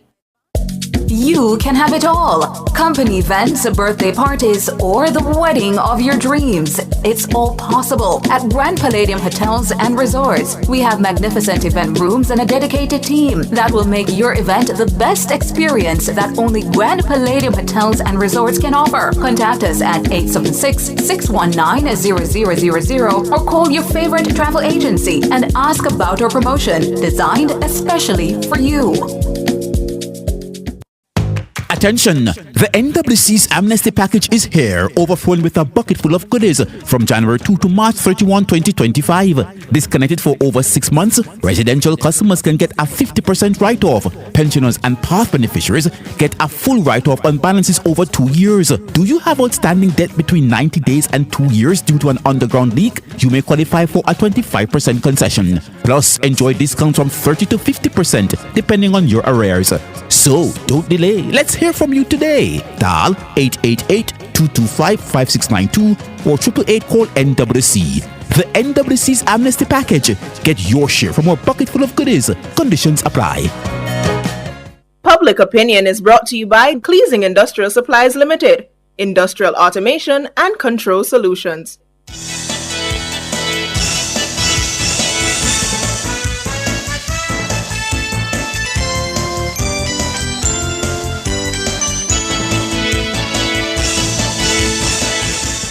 Good evening, and welcome to Public Opinion. I'm Robian Williams. A special good evening to our friends over on our YouTube platform, all who will love Ota, all uno in love, and all these things. Yes, be reminded that you can weigh in live in the comment section on today's Public Opinion. Yeah? And today is February 14. Love is in the air, or so they say. Is it? It's Valentine's Day, the day when flowers, chocolate, and grand gestures take center stage. But let's be real, and everybody will get romance, and everybody will get the flowers, and everybody will get the chocolate. Did you get spoiled, or did you get the usual "I love you every day" excuse, or it's just an ordinary day? Yeah? In Public Opinion this evening, we're asking, we're fasting on the business a little bit. We want to know what them give you for Valentine's. That's a public opinion question. What did you get today on Valentine's Day?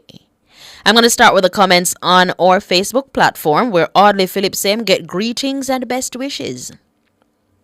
Ain't nothing wrong with that. Philip Jackson says nothing. Nothing plus nothing leaves nothing. Adds up to loneliness. Won't leave me alone. I get that. All right. Hugh Prendergast said bun without cheese and milk. Wow. That not safe. I see Juliet Sanchez saying that the day over. The day not over yet, Juliet Sanchez, in our YouTube chat. The day not over yet. Yeah? Peter Thomas says, same thing I gave. Nothing. Well, yeah. Wow. Shins for Life Law says, me no celebrate that day. Yeah. Okay, that's okay. Original Boss Lady said the same thing where him give me all the years. Nothing not change. Our love can't be measured on a single day. Would you look at that? On our Instagram platform, yeah, Jet Slate says the Lord gave me twin sons 20 years ago. They will be my Valentine forever. French Blue is saying chocolate pantapa chocolates too sweet to beat like pure bulk syrup. Rose Petals said them block me. Yeah? Who block your Rose Petals? Them block you? Them not give you nothing, them block you for Valentine's? According to Chris Duncan, he got a cut to fit jacket. I don't know if we read into that one day. He got a cut to fit jacket. All right, okay. Empress is asking if them did give out things. that don't sound like Empress get nothing. One Empress get nothing. All right, we're asking where them give for Valentine's Day. Well, I got chocolates.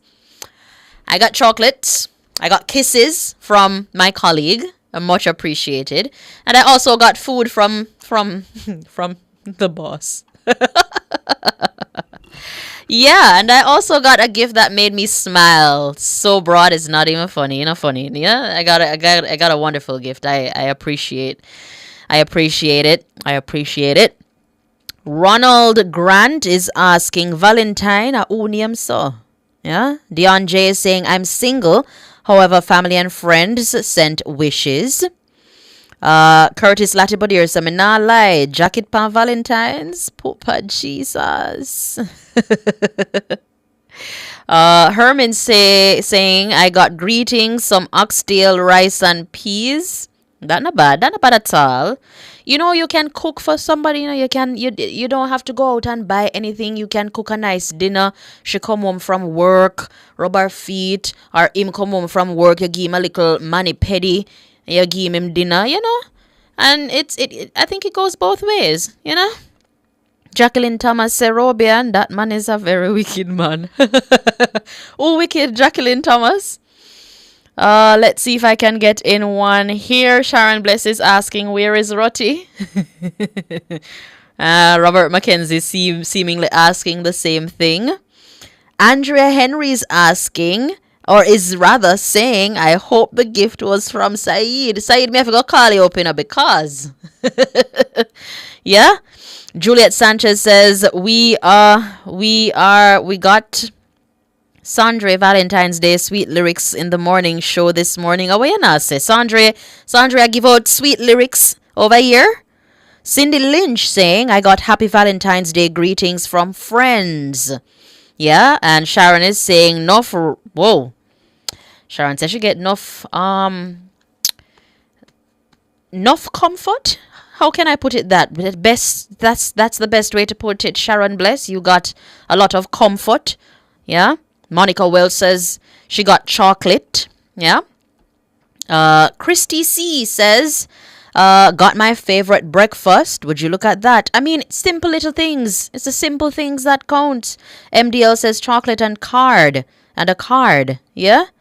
Petrona Smith says, nothing yet. I'm waiting on my husband to come home. Would you look at that? Chinbella says, Sandre was on a roll. Would you look at that? Isa Mario says, Saeed, for send the European chocolate for all the NNN ladies. Family Tab saying, don't celebrate Valentine. Student for Life, Sandre Voice. This morning was something else.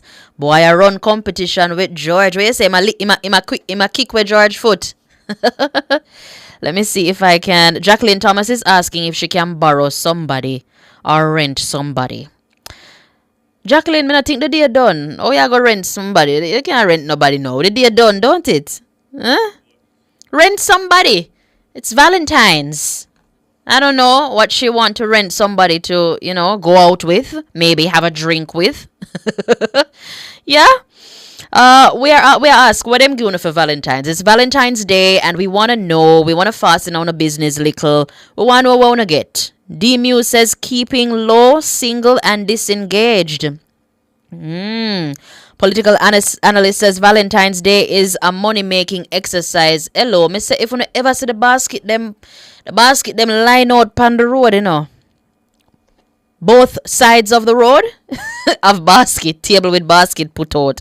Like more know when Valentine's Day done, I wait all of them basket there go because, yeah. Let me see. Carlene Smith says rent the whole chat. Yeah, Jacqueline. Carlene is saying that you can rent the whole chat. Aishan Khan is saying, I got a house for the first Valentine's Day 30 years ago. Every Valentine's Day, I look at it.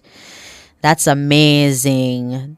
That's amazing. Jacqueline, so David Nabara tell us I am available. We want to play matchmaker in the YouTube chat, it seems. We can play matchmaker. Gertrude Brown is saying, Leroy Rotty, the people, I'm calling your name. Alex Smith says 10 dumplings with 2 tin mackerel and a 5-liter jug of lemonade. Shortly after I say, I love you, Lord, you only. The night is young, says Coffee Jam. Let's paint the town red. Yeah? Let me see if I can get in a few more. McHugh says rent a Valentine. Apparently that's a business Jacqueline Thomas is in. Jacqueline wants to rent a Valentine.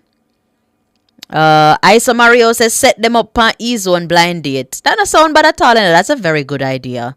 Yeah? What did you get for Valentine's Day? That's the question we're asking. Wanna get? Sophia Nemhard says, I don't celebrate, but congratulations to all who got gifts. All the best. Errol Murray says nothing. Ricardo Hall saying that he got lots of snow for Valentine's Day in Canada. Let me not tell a lie. When I see the videos over there in Canada, the snow, how the entire street covered in snow, I kind of reconsider my mind.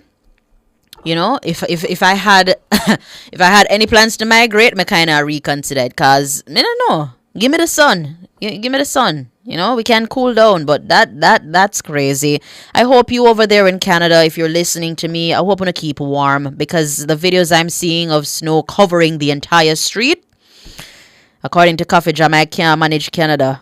Let me see. Sharon Bless says, me get my heart. Sharon Bless, you go get me in a problem because I don't, yeah?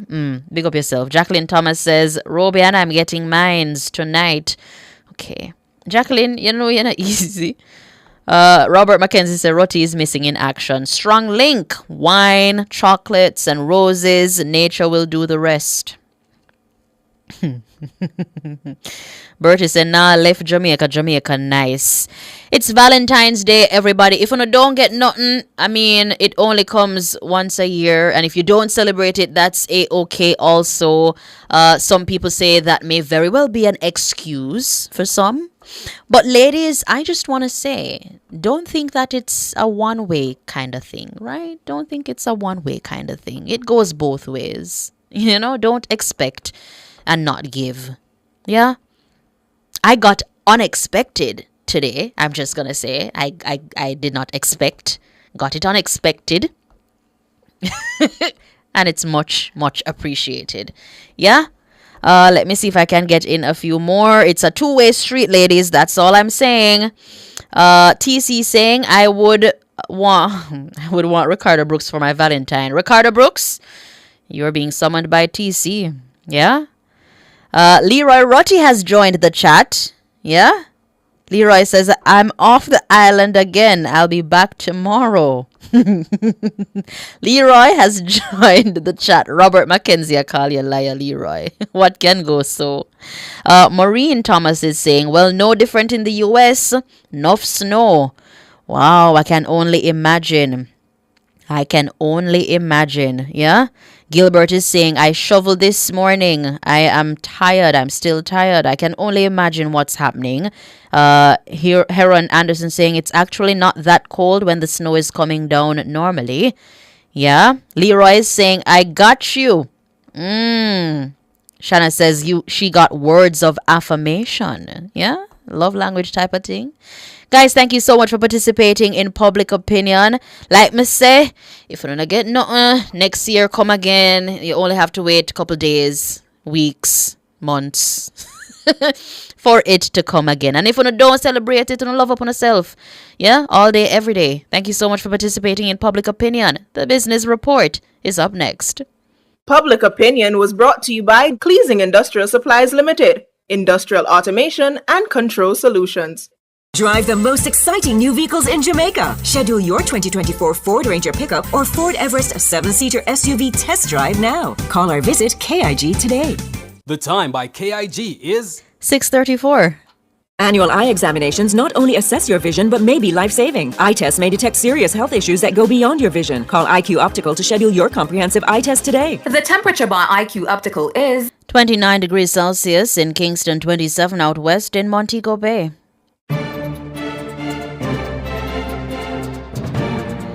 Good evening, and welcome to Nationwide's Business Report. I'm Robian Williams.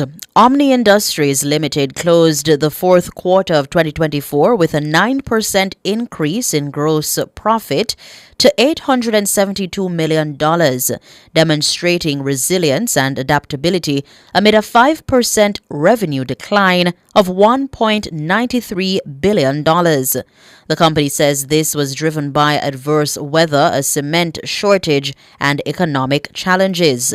The company says it sustained profitability through strategic cost optimization, a 51% reduction in long-term debt, and investments in modern production equipment.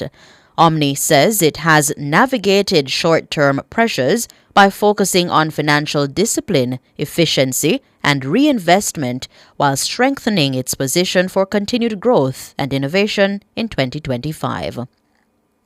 Further afield, TikTok is again available on the U.S. app stores of Apple and Google after President Donald Trump postponed enforcement of a ban of the Chinese-owned social media platform until April 5. The popular app, which is used by more than 170 million American users, went dark briefly last month in the U.S. as the ban deadline approached. Trump then signed an executive order granting TikTok a 75-day extension to comply with a law banning the app if it is not sold. And finally, in the currency markets at the close of trading today, it cost 158 Jamaican dollars and 20 cents to buy $1, 200 Jamaican dollars and 32 cents to buy the British pound, and 111 Jamaican dollars and 86 cents to buy the Canadian dollar. That's the Business Report. I'm Robian Williams. Enjoy the rest of your Valentine's Day. Good evening.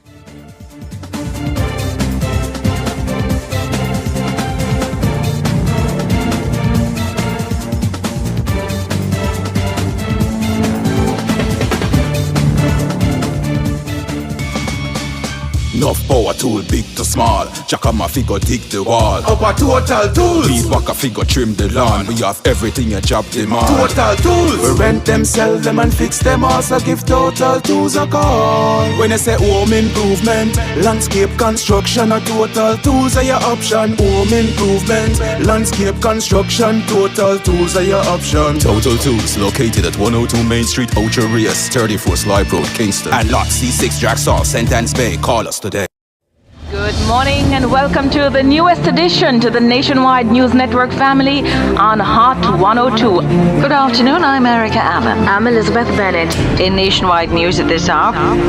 This is Nationwide. I'm Cliff Hughes. And I'm Carol Narcisse. Morning, welcome to This Morning on Hot 102. Thank you so much for joining us. I'm Beverly and it's Manley. Good morning and welcome.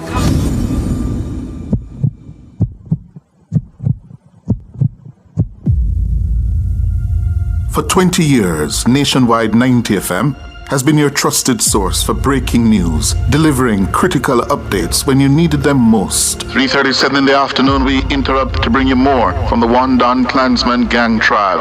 Another guilty verdict.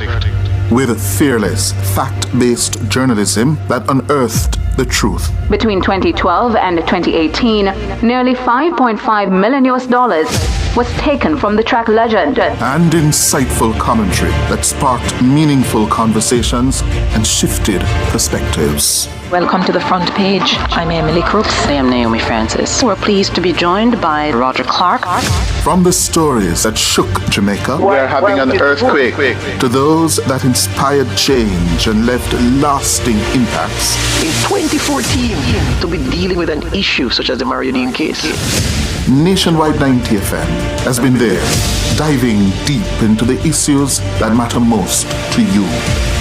As we mark 20 years of dedicated service in 2025, we honor the trust you have placed in us and reaffirm our commitment to serving you, the Jamaican people, rooted in truth, fairness, and integrity. We continue to provide incisive reporting with a foundation of accountability and respect. While we celebrate our journey, we are also focused on the future, fueled by the same passion and purpose that has always driven us. Thank you for supporting Team Revolution for 2 decades. Stay with us. The best is yet to come.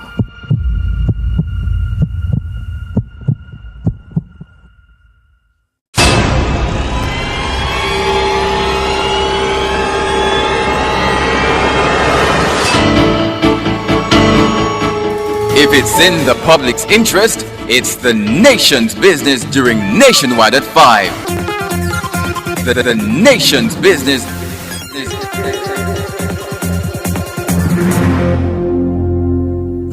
None of mercy.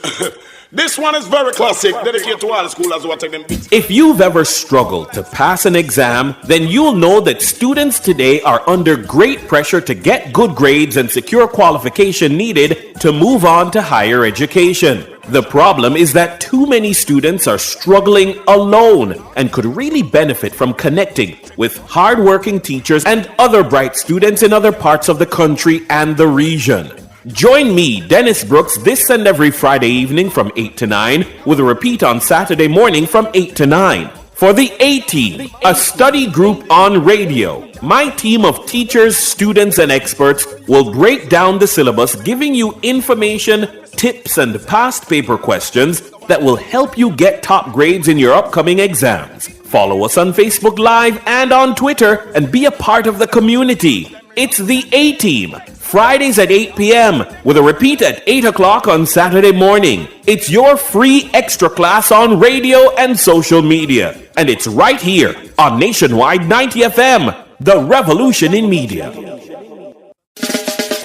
It's the Global Tourism Resilience Conference. Tune in to Cliff Hughes Online from 10 a.m. to 1 p.m. as we broadcast live from the Princess Grand Resort in Hanover on February 17. The third edition of the Global Tourism Resilience Conference brings together tourism leaders, innovators, and experts from around the world to engage in insights and ideas. Expect panel discussions, networking sessions, and presentations on how to future-proof the travel and tourism sectors. Tune in to Cliff Hughes Online on Monday, February 17 from 10 a.m. to 1 p.m. It's the Global Tourism Resilience Conference at the Princess Grand Resort in Hanover. All this and more only on Nationwide 90 FM, the new revolution in media. This broadcast is brought to you by the Jamaica Tourist Board.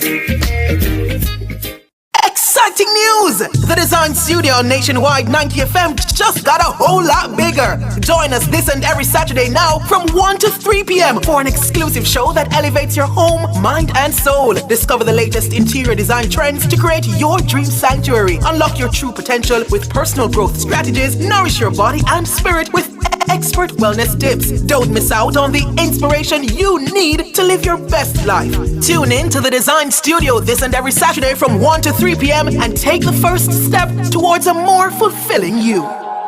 Make me sweat, make me harder. Undeniable that we should be together. The true beauty of music is that it connects people. It carries a message. It speaks to you. It changes you. And that's exactly what we do just for you every Sunday as we take you to Urban Paradise, 9:10 a.m. to 11 a.m. Urban Paradise is our weekly musical journey that will serve up 110 glorious minutes of positive storytelling through music, mixed in with inspirational features to provoke thought and to heal the soul. Like a dream come true. Just wanna be with you. So join me, Diane Ashton Smith, this and every Sunday, 9:10 a.m. to 11 a.m. here on Nationwide 90 FM, a revolution in media. Urban Paradise, opening our hearts, connecting to others.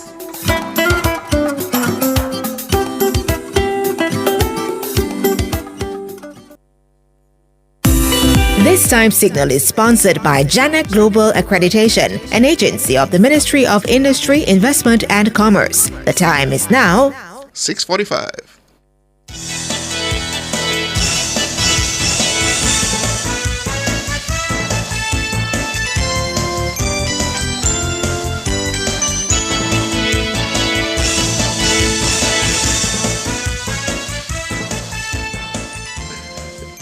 Good evening. It is 6:45 and it's time for the nation's business. I'm Siobhan Campbell. And I'm still Ricardo Brooks. When will that change? We're expecting that to be adjusted at some point? Yeah, you never know. All right. Well, we are still talking about the budget, listeners and viewers. Minister of Finance Favour William tabled the estimates of expenditure for the financial year 2025-2026 in the House of Representatives on Thursday. The government is planning to spend approximately $1.3 trillion for the upcoming fiscal year. The minister says the budget represents a commitment to improve Jamaica despite the repeated shocks which have rocked the island. And according to figures published in the revenue estimates for the upcoming financial year, the government expects to collect more from its two headline taxes, that's pay-as-you-earn or income tax, and general consumption tax GCT. More from this report. The government is expecting to collect an additional $50 billion in tax revenue for the upcoming financial year. Based on the revenue estimates for the period, they are anticipating growth from most tax revenue streams. For the current financial year, the government plans to collect nearly $900 billion in tax revenue. As of December 2024, it's collected approximately $590 billion. However, for the next fiscal year, it's anticipating growth in tax revenues with a total collection of just over $949 billion. The increased tax revenue is expected to come from $39 billion in improved income tax collections. General consumption tax GCT collections are also expected to improve by $7 billion, with just over $1 billion more expected to come from special consumption tax. Customs revenue similarly is anticipated to grow by $9 billion. In terms of debt, the government plans to spend $177 billion on debt servicing. This is slightly down from the $182 billion spent in the current financial year. Siobhan Campbell for Nationwide News. With us now to discuss, we're being joined by the Managing Director of Strategic Alignment Limited, Robert Winter. Good evening, Mr. Winter. Good evening. Who am I speaking to? This is Ricardo. Siobhan is with Hi, me. Ricardo. How are you? I am very, very good. All right. I would say happy Valentine's Day to all those on your team and in the entire Nationwide family. My producer thanks you. She smiled widely. All right. So let me ask you, Mr. Winter. The government seems to be banking on a huge windfall in terms of collection of taxes. Is that expectation reasonable? Well, let me put it another way. I think what we should be discussing more than just how much is going to be collected and how much is going to be spent, and instead of looking at the budget as an accounting exercise, a very narrow accounting perspective, we should look at the budget as a plan and the quantification of a plan to take us towards Vision 2030. Now, we should be spending far more time discussing how much value we got from the 1.3 trillion. You know, taxpayers give money to the government and they expect back something in return. And really, we should be asking ourselves, how much value are we getting from the money we're spending? And how can we use the budget and use the money of the budget to get far more value out of what we're spending? So all these assumptions are fine, you know, but what we should be really focusing on is what is the impact of the budget rather than just simply the numbers themselves. But certainly, Mr. Winter, when you look back or reflect back rather on 2024-2025, it has been a challenging year for the government. They've done what they can, but we're still hit with quite a few weather events and some other unfortunate incidents which have resulted in a few shocks that the country had to weather, and it has put us in a technical recession where we've suffered some contractions. Now, looking at that picture going into 2025, 2026, what would you say are the areas now that the government must target to ensure that that contraction doesn't drag into a new financial year? Very good question. As you heard, the finance minister said we need to continue our sustainable growth. So you hear a positive spin on the one hand from the Minister of Finance. But her boss, the Prime Minister, said we now need to pivot to growth, suggesting that we have not been on a real growth path for a long, long time. And if you do recall that before COVID came, that last quarter of 2019, we're actually almost down to zero. We did rebound wonderfully during COVID, but we have gone back to a reduction, and I don't believe it's simply a matter of Hurricane Beryl.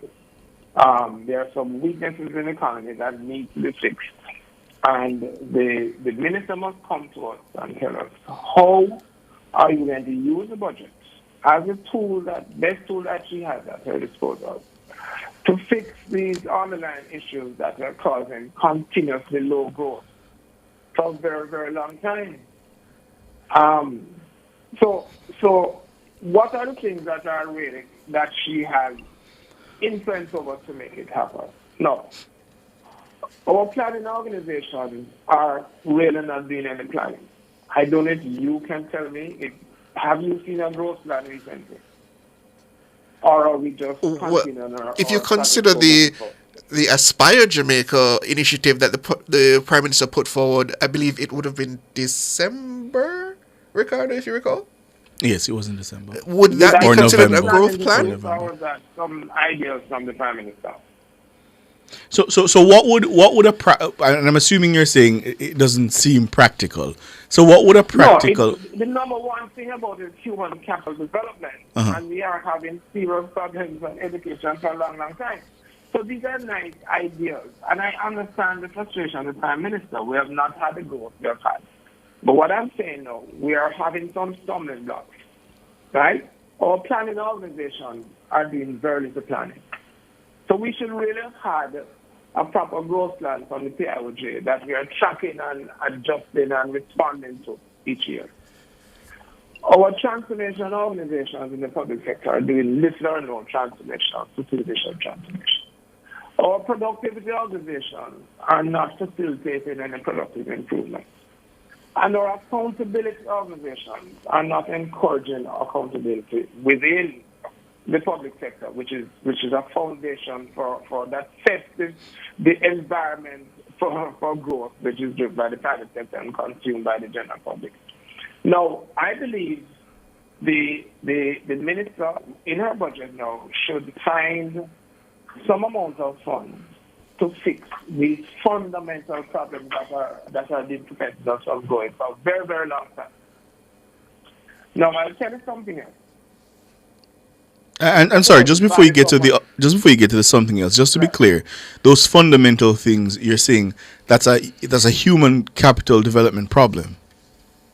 No, far more than that. No, you have some good people at PLJ, you have some good people at the TRU, you have some good people at the productivity center, you have some good people in the public sector.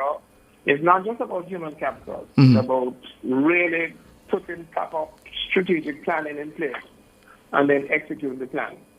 I had a meeting with several of the, senior members at the Ministry of Finance last year. I asked them a quick question. I said, on a scale of 1 to 10, how much value are we getting from our budget? On a scale of 1 to 10. 1 is very low and 10 is excellent. They told me 4 out of 10. And they also said that we should and could be getting 8 out of 10.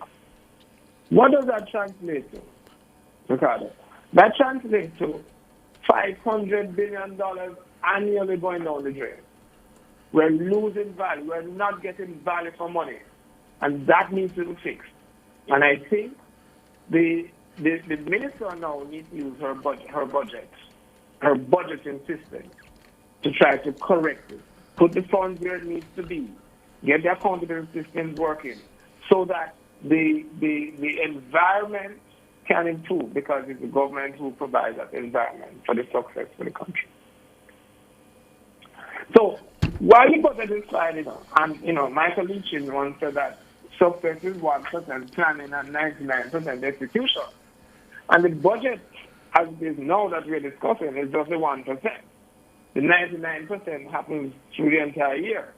So I think just focusing on how much is collected here, how much is collected there, that is not the issue. The issue, are we converting taxpayers' money into value? And that is where it needs to fix. That's why we are having a growth problem. And let's dissect that, Mr. Winter. Let's focus, as you said, we have a human capital development problem. So that would be education. Okay. Education is how you address that. Of the budget, 180 billion spent roughly every year, 76% of that goes to teacher salaries. Do you believe we're getting value for that money? Do you think we're getting value from that 186 billion? Enough value? And I'm asking because 76% of that goes towards just paying teachers' salaries. Is the value there?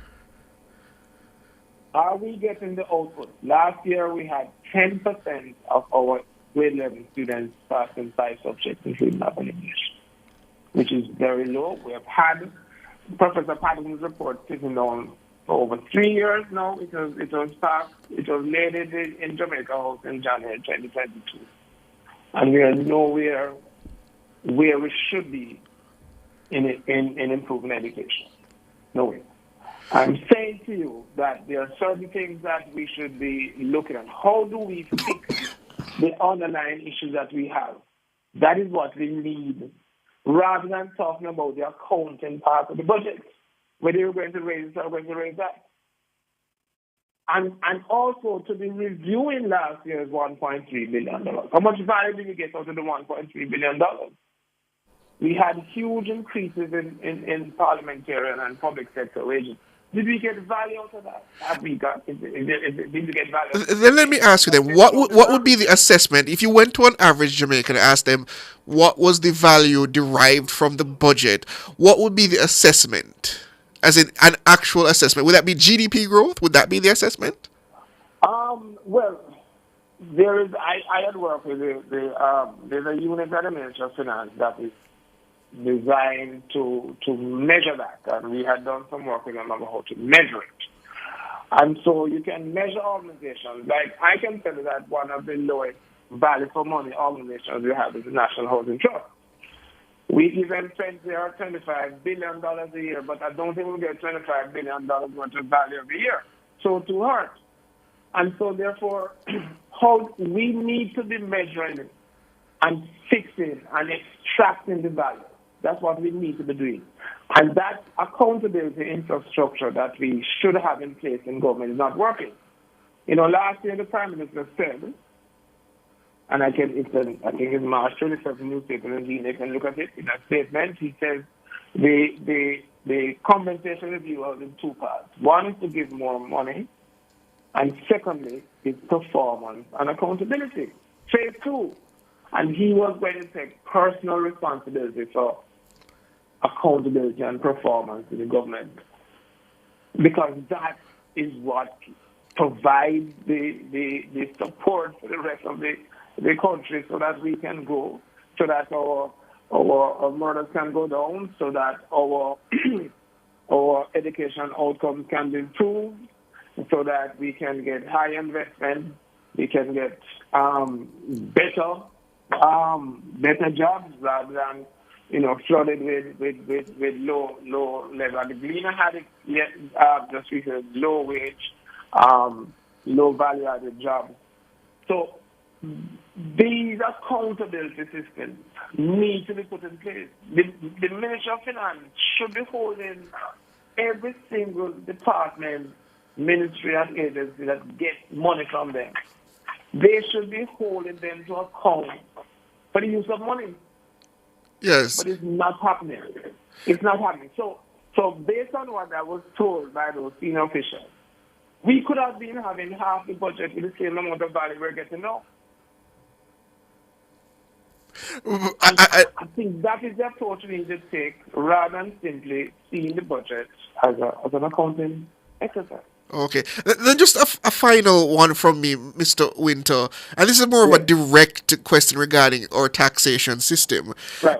At the current rate, in 2024, 2025, and 2025, 2026, income tax still makes up what? 25 to 30% of our annual revenue. Under those circumstances, is there any realistic way that Jamaica could do away with income tax anywhere in the near future? We've been moving from the income side to the consumption side. And, last time I checked, which was some time ago, most of the countries in our side have 1/3 income type taxes, 1/3 consumption type taxes, 1/3 trade type taxes, like duties and so forth. Smaller countries, like those tiny countries in the Eastern Caribbean, that's a tiny, those like Anguilla and so forth, will probably have up to 60 and 70% from trade. But I don't see us in the near future getting, not in the next 5 years or so, getting away from income tax. Understood. The important thing, I think persons will pay more income taxes if they're getting value for money. The problem, we're not getting value for money. And this is not about this government. It's been happening for a very long time. And here's the opportunity now, in 25, 26, for Minister Williams now to take a different look at the budget and what it means, and start extracting value and setting the way forward. We have seen that the PIO is abandoning Vision 2030 retirement 6 years old because we just didn't implement. We didn't have a proper plan, and we didn't hold anybody accountable to the plan. So we need to fix those fundamentals in the planning and the accountability and the performance infrastructure in government, because government takes up a huge amount. $1.3 trillion is what, almost 40% of GDP, if you think, or more. It takes up a whole lot. Taxpayers pay a whole lot. We should probably find a way to be paying less tax and use it for different types of consumption. Understood. That is Robert Winter. He's the Managing Director for Strategic Alignment Limited. Thank you for joining us, Mr. Winter, and enjoy the rest of your Valentine's Day. I hope you have someone to go home to, and you have a good day. Thank you. So after this, listeners, we'll take a break, and then we come back with your calls, correct? Yes, your calls. The numbers are 630-937-124 and 618-8255.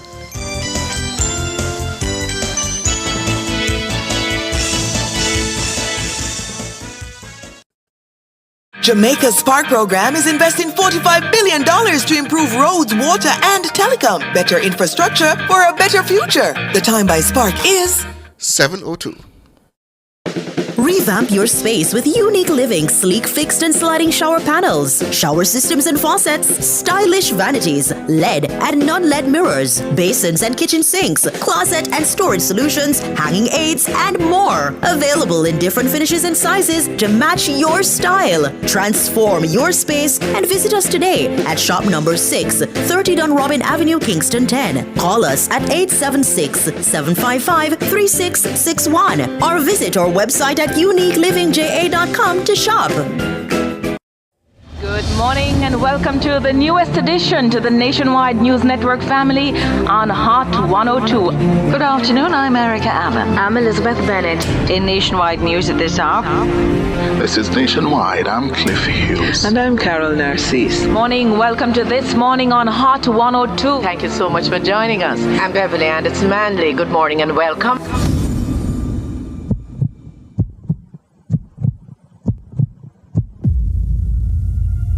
For 20 years, Nationwide 90 FM has been your trusted source for breaking news, delivering critical updates when you needed them most. 3:37 in the afternoon, we interrupt to bring you more from the One Don Klansman gang trial. Another guilty verdict.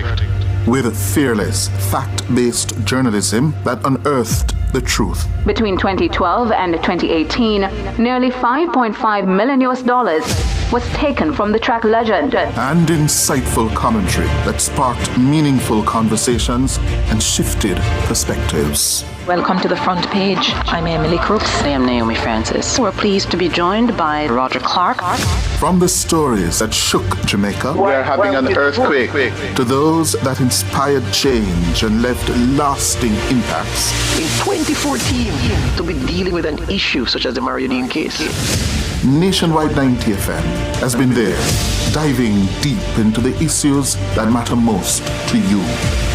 As we mark 20 years of dedicated service in 2025, we honor the trust you have placed in us and reaffirm our commitment to serving you, the Jamaican people, rooted in truth, fairness, and integrity. We continue to provide incisive reporting with a foundation of accountability and respect.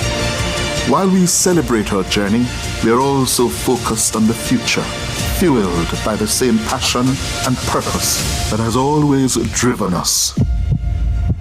Thank you for supporting Team Revolution for 2 decades. Stay with us. The best is yet to come.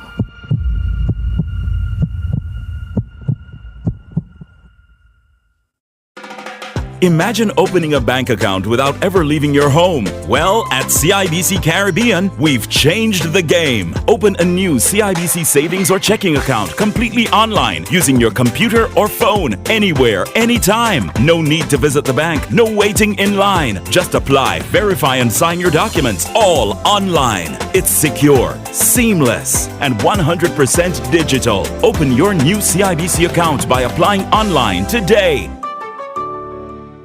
Payroll processing giving you angina?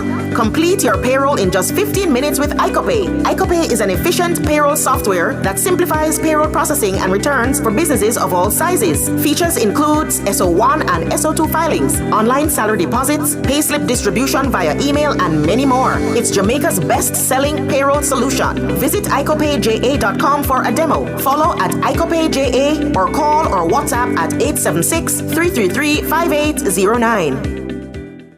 My Mega With so much to do in one location, make Megamart your one-stop shop.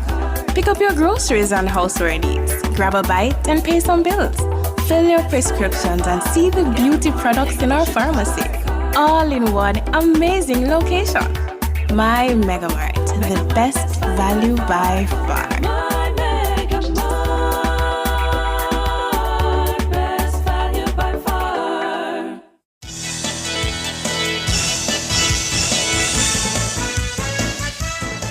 7 minutes after 7. I understand Alric is on the line, but Alric, I'm going to ask you for a little patience because I have 2 Valentines. Did you know that, Siobhan? You didn't know that.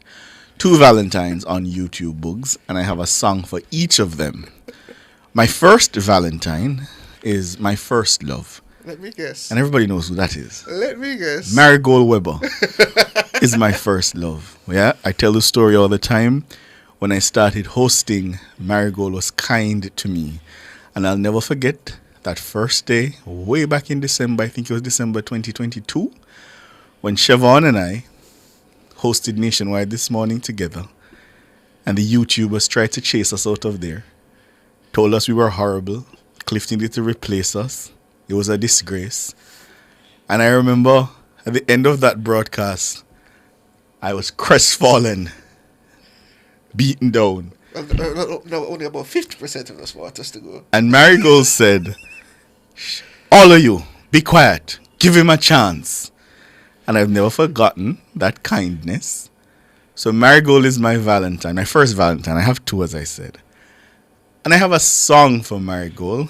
Bugs, You Sang to Me by Mark Anthony.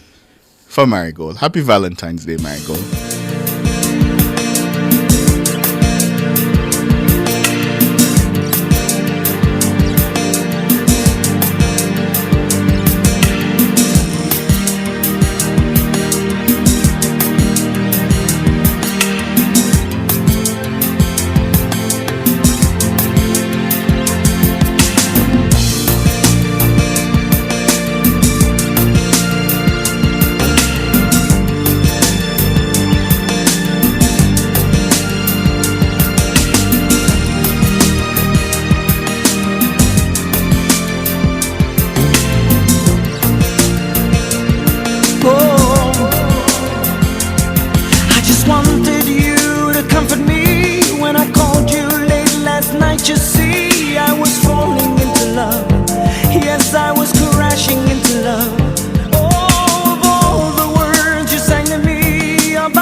Sing to me. Happy Valentine's Day, Marigold. Thank you for all your support. I really appreciate it. I kind of agree with Everald Melina. I don't know how Mr. Brooks can claim Marigold exclusively when Marigold, I think she's very much one of our most stable YouTubers, and she supports everyone at Nationwide. Trust News. me, we have a special thing. Trust me. Marigold will have to speak up to how special that thing is. Believe me. 11 minutes after 7, my second Valentine is Carlene. Yeah, Carlene Smith, who, after I got into the swing of Nationwide This Morning, every single morning, without fail, Bugs, I'm going to get a good morning. If my hair cut, Carlene tell me that my haircut look good. If me wear a new shirt, Carlene notices it. And we had a thing where we had a proverb thing with Ton and myself. And Carlene would always answer the proverb. So, Carlene, happy Valentine's Day to you. And the song, In My Time, Teddy Prendergast.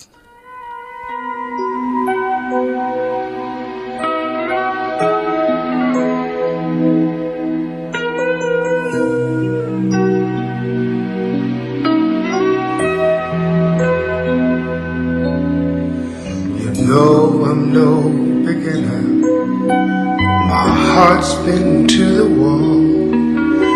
I'm a tried and true romantic who seen and done it all. When you walked into my life, suddenly I knew all the love I had inside was leading me to you. In my time, I lived in love so much, and through each high and low, I let my heart touch. In my time, there isn't much I miss.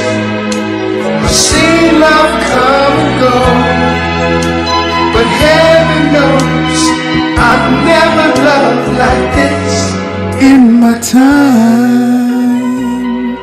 630-937-124-618-8255. Alric, good evening. Sentimental Ricardo. No man, those two women have been good to me. They have been good to me. They have been good to me. Sorry for the wait, Alric. Let Ricardo get it out time system. He's been holding on to it all day, so let him get it out time system. They stuck with you right through in time. Absolutely, Alric. I listen to them every morning, and congratulations, and you remember them. Big them up on their Valentine's, man. Very good, Ricardo. Very good that you, as my grandmother would say, you don't forget the hand that feeds you. What a go on?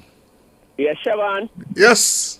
I heard the finance minister slashing the budget by $126 billion. And I started to get worried because I was wondering where are they going to get the money in an election year. And you know, all governments do that. In an election year, they spend the goodies. Right. So that they can be re-elected. Right. Siobhan and I even had a bet as to what the goodies would look like. Right. Now, Siobhan, I heard you schooling young comrade last week and telling him that you went to these meetings at the BOD. So I know that you are the financial guru. And I listened this morning to the former president of the Small Business Association with the guys. And Siobhan, I want you to school me now. If you cut the budget by $126 billion, where are you going to get the money from to fund what you say you're going to fund? There's a misconception. Remember, the budget is not how much money you have to spend. The budget is how much money you are going to spend. Meaning, it's a question of how are you going to fund it. I mean, if you look in the estimates of expenditure, I mean, the revenue estimates suggest that they have something like $1.259 trillion in revenues, loans and grants, etc. So this is not something where there's a black hole or missing information regarding how the budget is going to be funded. We have a full breakdown as to how the budget is going to be funded here. Yes, I've seen that and I've read through it. But what I want you to enlighten me on is that the minister sounds like she's banking on increased income tax and increased GCT. But are we generating the sort of jobs for the employment at top level? Because you know we have a ceiling for funding for income tax. So are we going to generate enough jobs above that ceiling so that those people will be paying tax? And is the economy going to pick up in such a way that the unemployment rate is low, but is the economy going to pick up in such a way that there will be a lot more spending so that we can get well, that is where you turn now to the fiscal policy paper, and the fiscal policy paper is expecting us for the next financial year to return to about the 1 to 3% growth rate that we had prior to the unfortunate events of 2024-2025. So there is that expectation that growth will pick up in the new financial year, and it will go up to about 1 to 3% in that range, which should provide us with the necessary revenues from taxes such as GCT, special consumption tax. As for the income tax now, that will naturally rise as people in the public sector get more money, and they can't suggest they have not gotten more money, considering our public sector wage bill has gone up by what, $200 billion over the last 2 fiscal years. So aren't they paying the tax on that now? Precisely. You can't escape it. You pay tax on your income. Right. You just can't escape it. Okay, so the 1.2 the $126 billion shortfall from the previous budget is nothing to worry about. No. It's not a shortfall. We shouldn't call it a shortfall. It is remember, it is a windfall that we had and spent last year. That is the securitization from the NMIA revenues. And then on top of that, as the minister pointed out, there is a reduction in how much we're spending on debt for for the upcoming financial year. So we didn't spend all of that money that we got from the Norman Manley International Airport funding. I'd have to dig deep. I'm not sure. I don't think we spent all of it, but I'd have to dig deep further to find out if and how much is remaining from that securitization. So there's nothing to worry about then in terms of what she said. No. As I said, you look to the revenue estimates and it does not show where there's a shortfall or an expected shortfall. What we should look at now is about the midpoint of the new fiscal year. Have we met our revenue targets? That's when we start to make those assessments. When will that be? The midpoint, well, the cycle starts in April, so that is April to, what's that? July? August, thereabout. So okay, I'll come back to you guys, and I'm just going to, because knowing that it is an election year and governments normally splash a little bit of goodies around during election year, to try and get them re-elected. I'm wondering if they're hole in the pocket in terms of what they're having to spend now and to see if they're really cutting off their nose to suit their face in terms of slashing the budget by that large amount. Now, we'll see what are the headline items that the government intends to address once the budget debates start in March. March 11.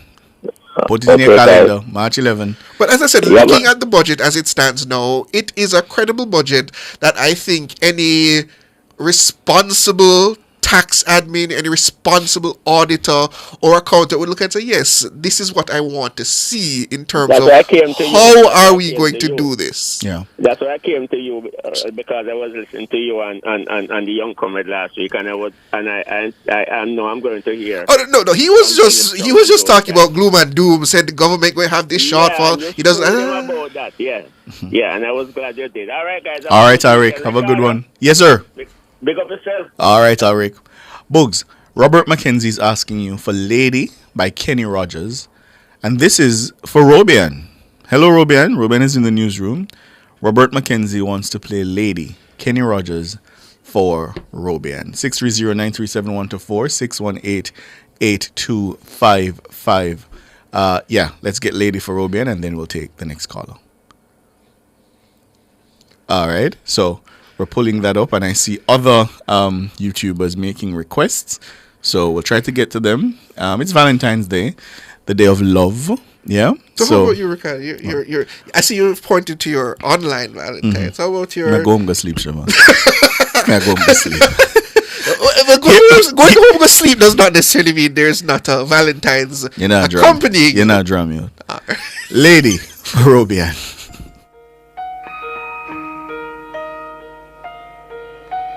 Lady, I'm your knight in shining armor, and I love you.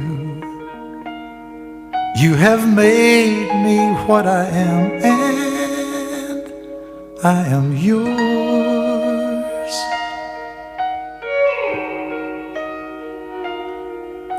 My love, there's so many ways I want to say I love you. Let me hold you in my arms forevermore.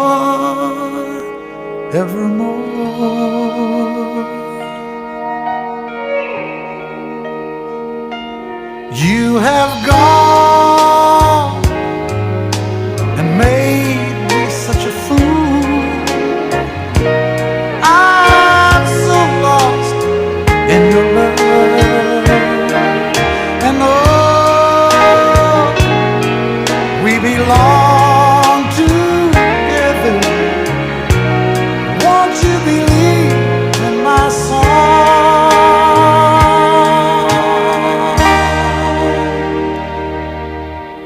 Lady,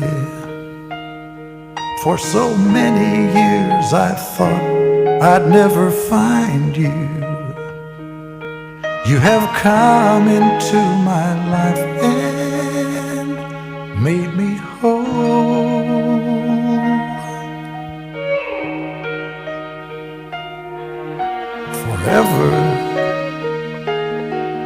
Let me wake to see you each and every morning.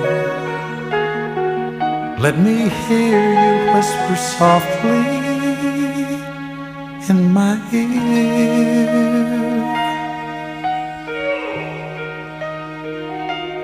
In my eyes, I see no one else but you.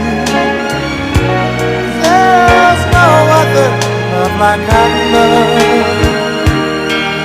And yes, oh yes, I'll always want you near me.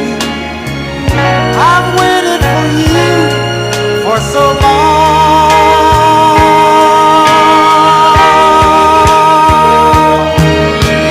Lady, your love. Here she is, Robert. Robert says to dedicate Lady to you. So, and What you not saying? Leroy Rotty is very upset. Oh my. But I suspect he will live. So I don't know if you want to say good night to Robert he needs the Robian news voice. If So any go ahead. of the TikTokers are on, as I said, and they never believe me, I will be telling them not to believe me. I said, I have a lot of competition, so don't pretend. It is indeed Valentine's Day, and I'm sending Valentine's Day greetings to you, Robert. Yes. I hope your day. I hope your day was great. You're my lady. So 630-937-124. Thank you, Robian. 618-8255. J.E. Good evening. Yes, pleasant good evening. I'm not a Valentine person. But happy Valentine's Day to you anyhow. Thank you, yeah. What's on your mind? What I'm saying, yeah? Yes. TJ Patterson was a person that I love and respect. Yes. But I want to remind TJ that it wasn't performance why he won 3 terms. No, you don't think so? No, it's not it's because the people rejected Siaga. Ah, I see. So they don't want no white man, American white man to run the country. Even the labor rights think Siaga. Oh. They say to the labor rights that one thing is TNT, they are loyal. Because if a speaker come out of this year and they say he's gonna run for the party, yes. They voted for them, yeah? Oh. Wasn't performance. Wasn't performance. No, because they rejected Siaga. And they didn't want any white man to run, like we go have a white man to run the country. That is my first point. Okay.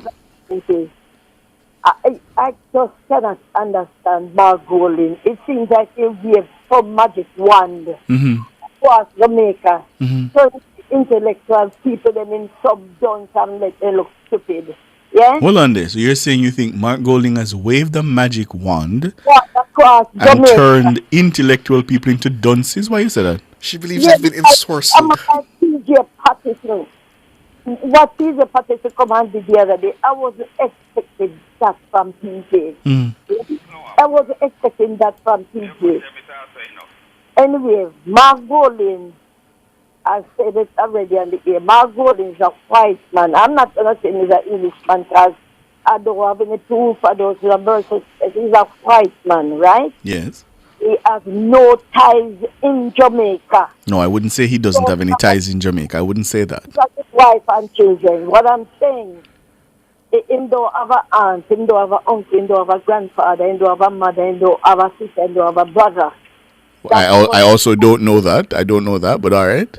Yeah, I looked it up. That's why I know that. The other day, his mother died. Yes. His mother died. Right. Is there anything about funeral where she was interred? I mean, but that could just be a consequence of them wanting to have, a private matter. Yeah, I know that is private affair Right. also. But what I'm saying now, this white man, he's a white man. I'm not going to say Englishman again, repeatedly. He's a white man. The people then gravitate to him. Today, now me hear him saying he's defending, fine, in the municipality with his party members, right? But what he said today sounds stupid. It's like when I look at a child, it's a child with a pencil. And that child, about 10 years after, he sits back the other child with a pencil and says, why you do it? You remember last week, it's really expensive. When he might bring up back Mrs. 6, and so if they investigating the municipality and what up, after them now, he in jail. Nobody banned here and there, and they're not saying it's a PNP, can't see find a corruption too. Who corrupt like Mark Golding with me, you know. Time bank when did have a man with him and bust him. Then lock it down unaware to us. And they tell us at the bank that we didn't get back our money. Them owe me money. No, so we don't have any evidence of that. We don't have any evidence of that. No, and I'm saying we haven't seen the evidence of that. So yes, you have to deal with that. Yes. Yeah. So we don't have any evidence of that, right? It's just shook it and done. No, man, no. Again, as I've always said, you can disagree with Mr. Golding without being disrespectful or insulting. Okay, I retract that. Yeah. Okay. All right. Thanks for the call, though.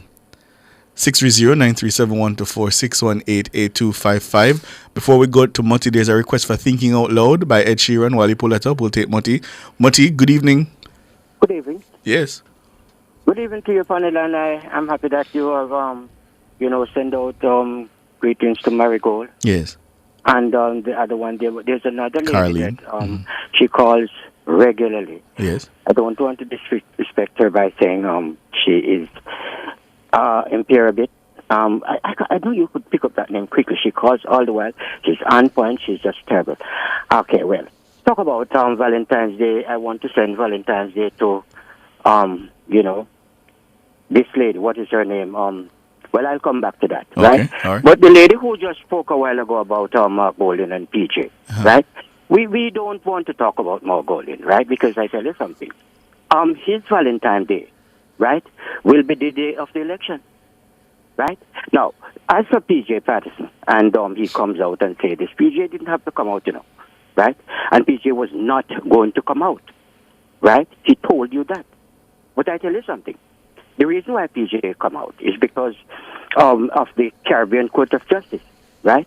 And he will be in bosom friend with Mark Golding, only to be able to get the CCJ at the head of all the courts, right? Now, it was, am I correct to say that PJ Patterson told us early, in his time, that, I'm talking to all of you. I'm not quoting him now. I'm talking to all of you that when it comes to the Caribbean Court of Justice, if you think that there is going to be a referendum, forget it. Full stop. That is why he's now in friendly with Mark Golding. So all people who is listening, they know now why PJ comes out. Hold it there. Hold it there for me, Mutty. Let me take a time signal and I'll come right back to you.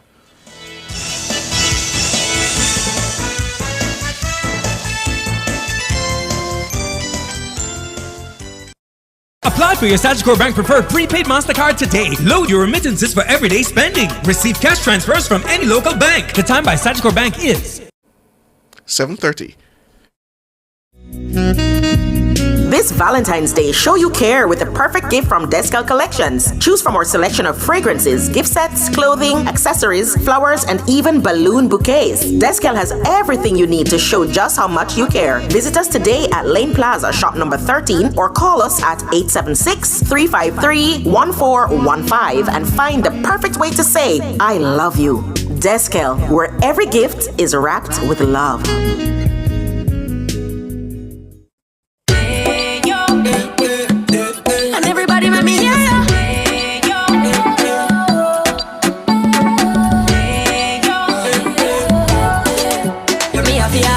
Why eat other snacks when sunshine has the best for you? Nature's best buns so crunchy. The flavor that sings to you. Salted banana and plantain. Taste the freshness, naturally sweet. The flavor that sings to you. Ayo, nature's best bunch. Mutty, still with you? Yes, sir. I'll be quick. Yes. I just want to mention Mr. Winter just spoke to you not too long ago, right? Mm-hmm. I just want to let Mr. Winter know, right, that talking about growth, right? He's talking about growth. I have no problem with him because he's talking about growth in his era, right? And that is why I have no problem with him. But let me tell Mr. Winter that I have been living, right, in many other eras, or if I am correct, right? And, we didn't, normally talk about growth then, right? And if we talk about growth, we're talking about, 0.001%, which I don't want you to even talk about that, right? And Mr. Winter, let him put to you the last 30 years of growth in this country, every year. He doesn't have to read it out on the program, but just send it to you and you will read it for the people of this country, right? Every year for the last 30 years, and see where our growth process lies, right? I tell you something, I wouldn't want him to say nothing more. But Mr. Winter has that job to do. He must go and find out in the last 30 years, right? How our growth pattern had been running, right? No, and, I think there is an acceptance of that, though, that our growth has not really been phenomenal over the last 30 years. As you said, I mean, I think there are few instances where I can say we've cracked 4% growth, and it's usually in a very one-off instant case. Thank you so much, sir. So I'm happy for you to say that, because Mr. Whatever his name is talking about his era, because you are just talking about some other era that I'm talking about that I were living in, right? And you talk about cracking a few. Yes, sir, you're correct. Yes, spot on. And so, Mr. Winter, I wonder if you want to go back and look at that. Talk about growth. The country is in a good position, sir, right? And I tell you something, I just want to mention that the country is at a damn good position because I have never seen it as good as this, right? Where a lot of things is happening all over the country, right? And I don't know that I can tell you, but it looks damn good. And talk about low rate of people working down to 4 point whatever, right? And people are working. Many of the people in my area, right? I'm living in the raw ghetto. And I've been seeing everybody with their hands, rubbing out in the morning and their little cups in their hand, right? And when I look today, all of them, they have their little bags on their back. And they're heading out, right? So I wonder if I could give you the laugh for, just for me. That is for Mr. Winter. All right, thanks. Thanks, Moti. You have the Ed Sheeran for me. Play the Ed Sheeran for me now. When your legs don't work like they used to before, and I can't sweep you off of your feet, will your mouth still remember the taste of my love? Will your eyes still smile from your cheeks? Darling, I will be loving you till we're 70. And baby, my heart could still fall as hard at 23. And I'm thinking about how people fall in love in mysterious ways. Maybe just the touch of a hand. Well, me, I fall in love with you every single day. And I just wanna tell you I am. So honey, now take me into your loving arms. Kiss me under the light of 1,000 stars. Place your head on my beating heart. I'm thinking out loud, maybe we found love right where we are. 630-9371-4 618-8255. Carl, good evening. Evening, Ricardo. Evening, how you do? I'm alright, how are you? How's your Valentine's going, Shaban, how you do there? Doing quite well. How's your Valentine's going, Carl? Yeah, me doing well, man. I know PJ Patterson. heard this evening in 5 o'clock news and what Miss Williams said, that the debt were him, PJ Patterson, Philip Palwell, Dayton Campbell was around that time too, Portia Simpson Miller, Peter Phillip, did left with Ina, that we paid on $154 billion out of PJ Patterson debt.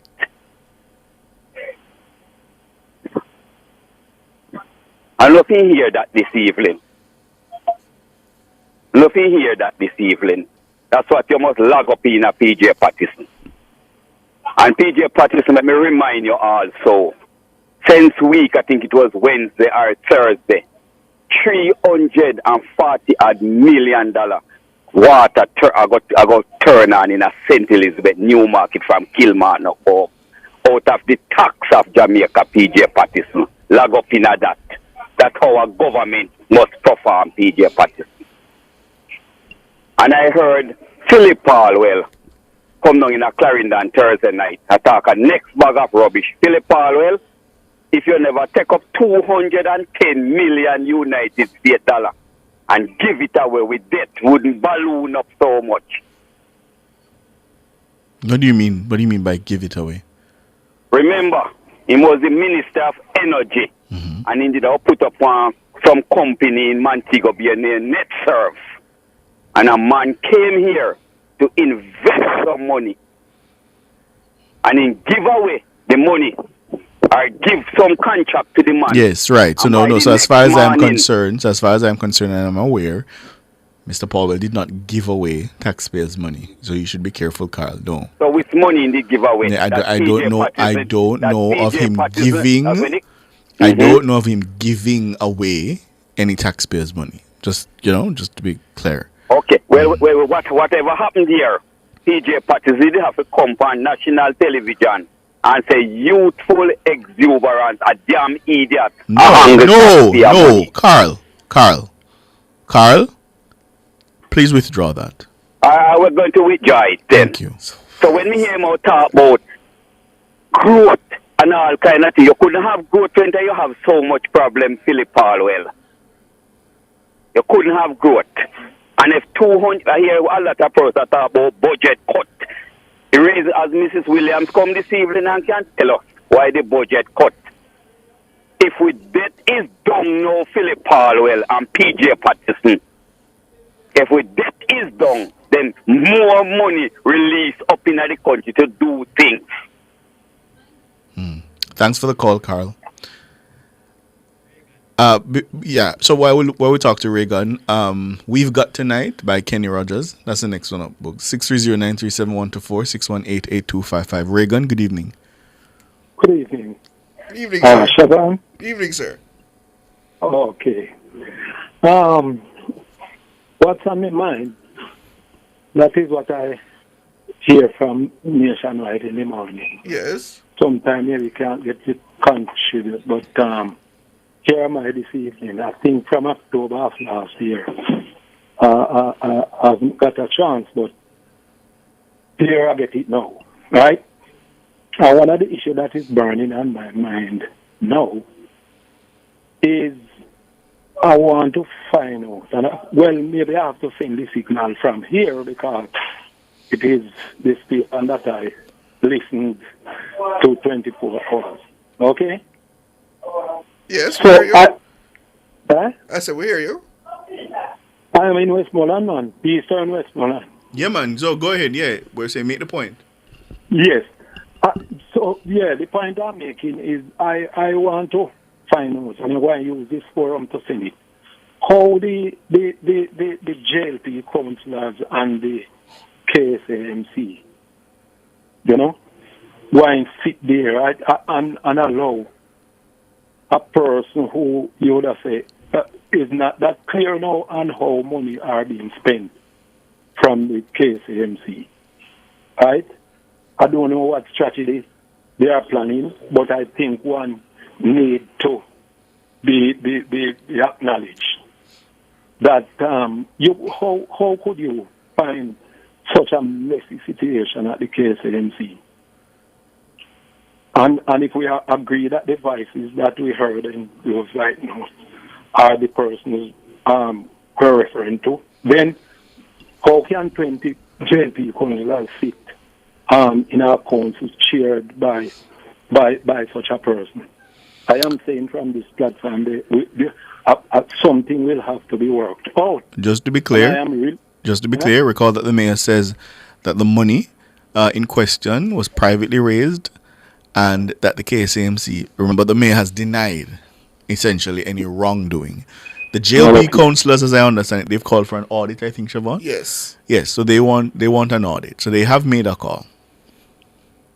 Okay, right. So it is best then not to jump the gun. Right, I think we should wait for that if that does in fact happen. And the mayor has said that he welcomes the investigations. So well, you will always hear that. I don't take that for any granted. Really, you will always hear that. Okay. People have to be honest. People have to be honest in admitting. I never hear nobody, especially do something wrong in this form and sometimes admit that it is done. So you will always hear that. But the verdict really is when it has been proven. I will agree. Yeah. Right? So we await the outcome. Yes. All right, Reagan. Thanks for the call. Back to Patterson now, who was my MP from 1970 until up to 2005. Yeah. Right? Mm-hmm. I am really surprised. I can't tell you. Till now, I can't even believe that a person's record can be so poor in governance. And yet he really have the gall to come and criticize an administration that really doing better than him. How people really can feel comfortable doing and saying these things. Eh? You know, he knows for himself that he had performed poorly. Not that people are putting it to him, and it's not because the records are there. Right? It doesn't appear that Mr. Patterson accepts that. In fact, and I'd encourage anybody who has not watched the full talk to do so, because Mr. Patterson was quite proud, actually, of his record in government. Boy, I can't. Well, we are in serious trouble, though. If people can be so barefaced, right? But you know what's the problem, though, Siobhan? I've been noticing.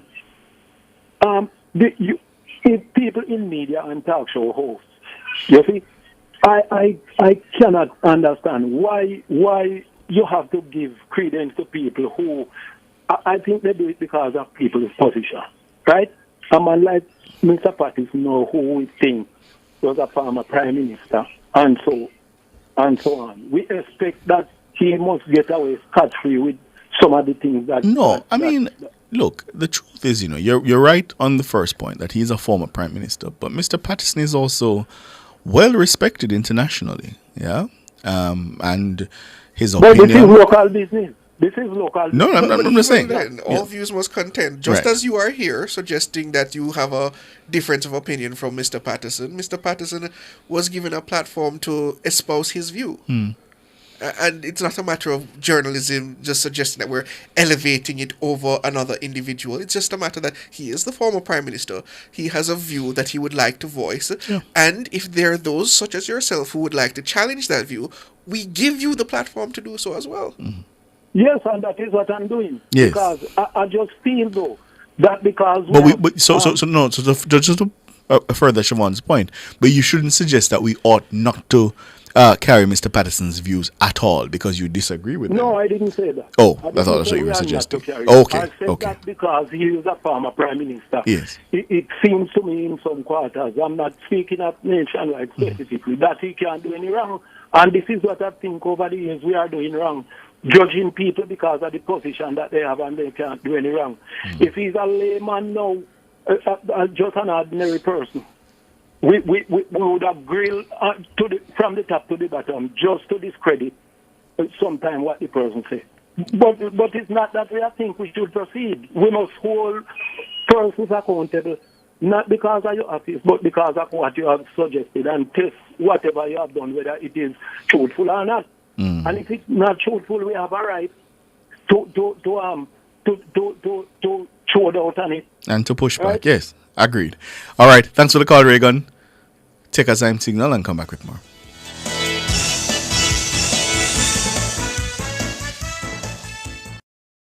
The national budget is everybody's business because it impacts every Jamaican. The time brought to you by the Ministry of Finance and the Public Service is 7:47.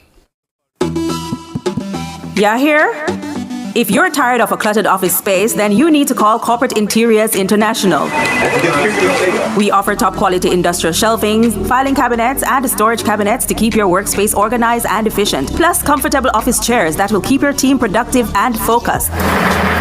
Visit us today at corporateinteriorsjm.com or call us at 876-630-0010 for more information. Corporate Interiors International. We sell solutions, not just furniture. And I want to make up just a point before we go to the next song and the next caller. This idea that, for example, I see the rabid, because she comes across that way, the rabid one, Sardia, rabid Lilaberite, who is always in the chat, just running her mouth. I don't even know if it's a woman. I don't know why people bother to call these two PNP apologists on Friday. Let me say something about crassness and crudeness. If that's your brand of politics, Sardia, you can go practice it wherever else.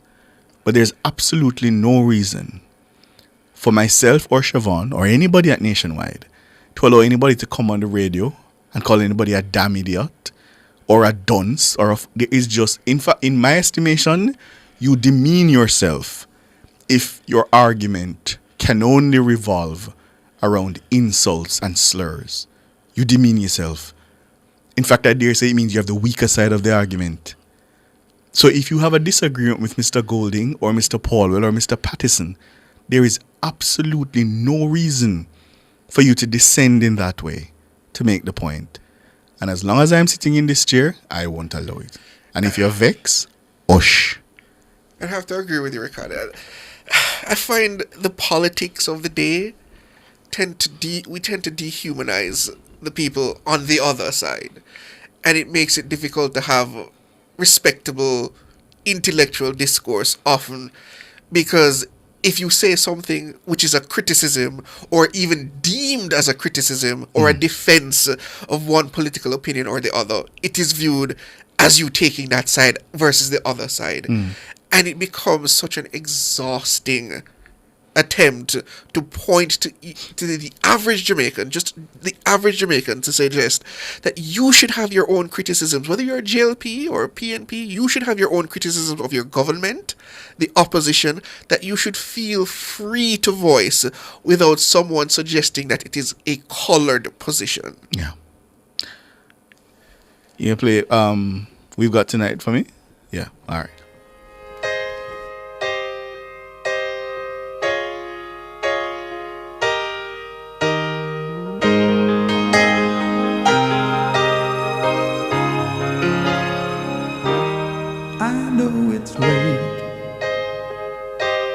I know you're weary,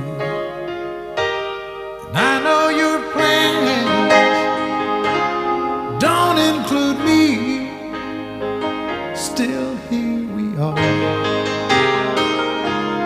both of us lonely, longing for shelter from all that we see. Why should we worry? No one will care, girl.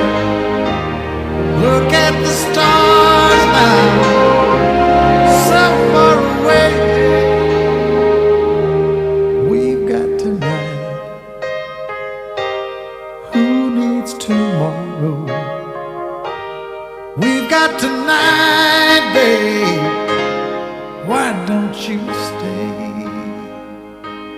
Deep in my soul, I feel so lonely. All of my hopes faded away. Long for love, like everyone else does. I know I keep saying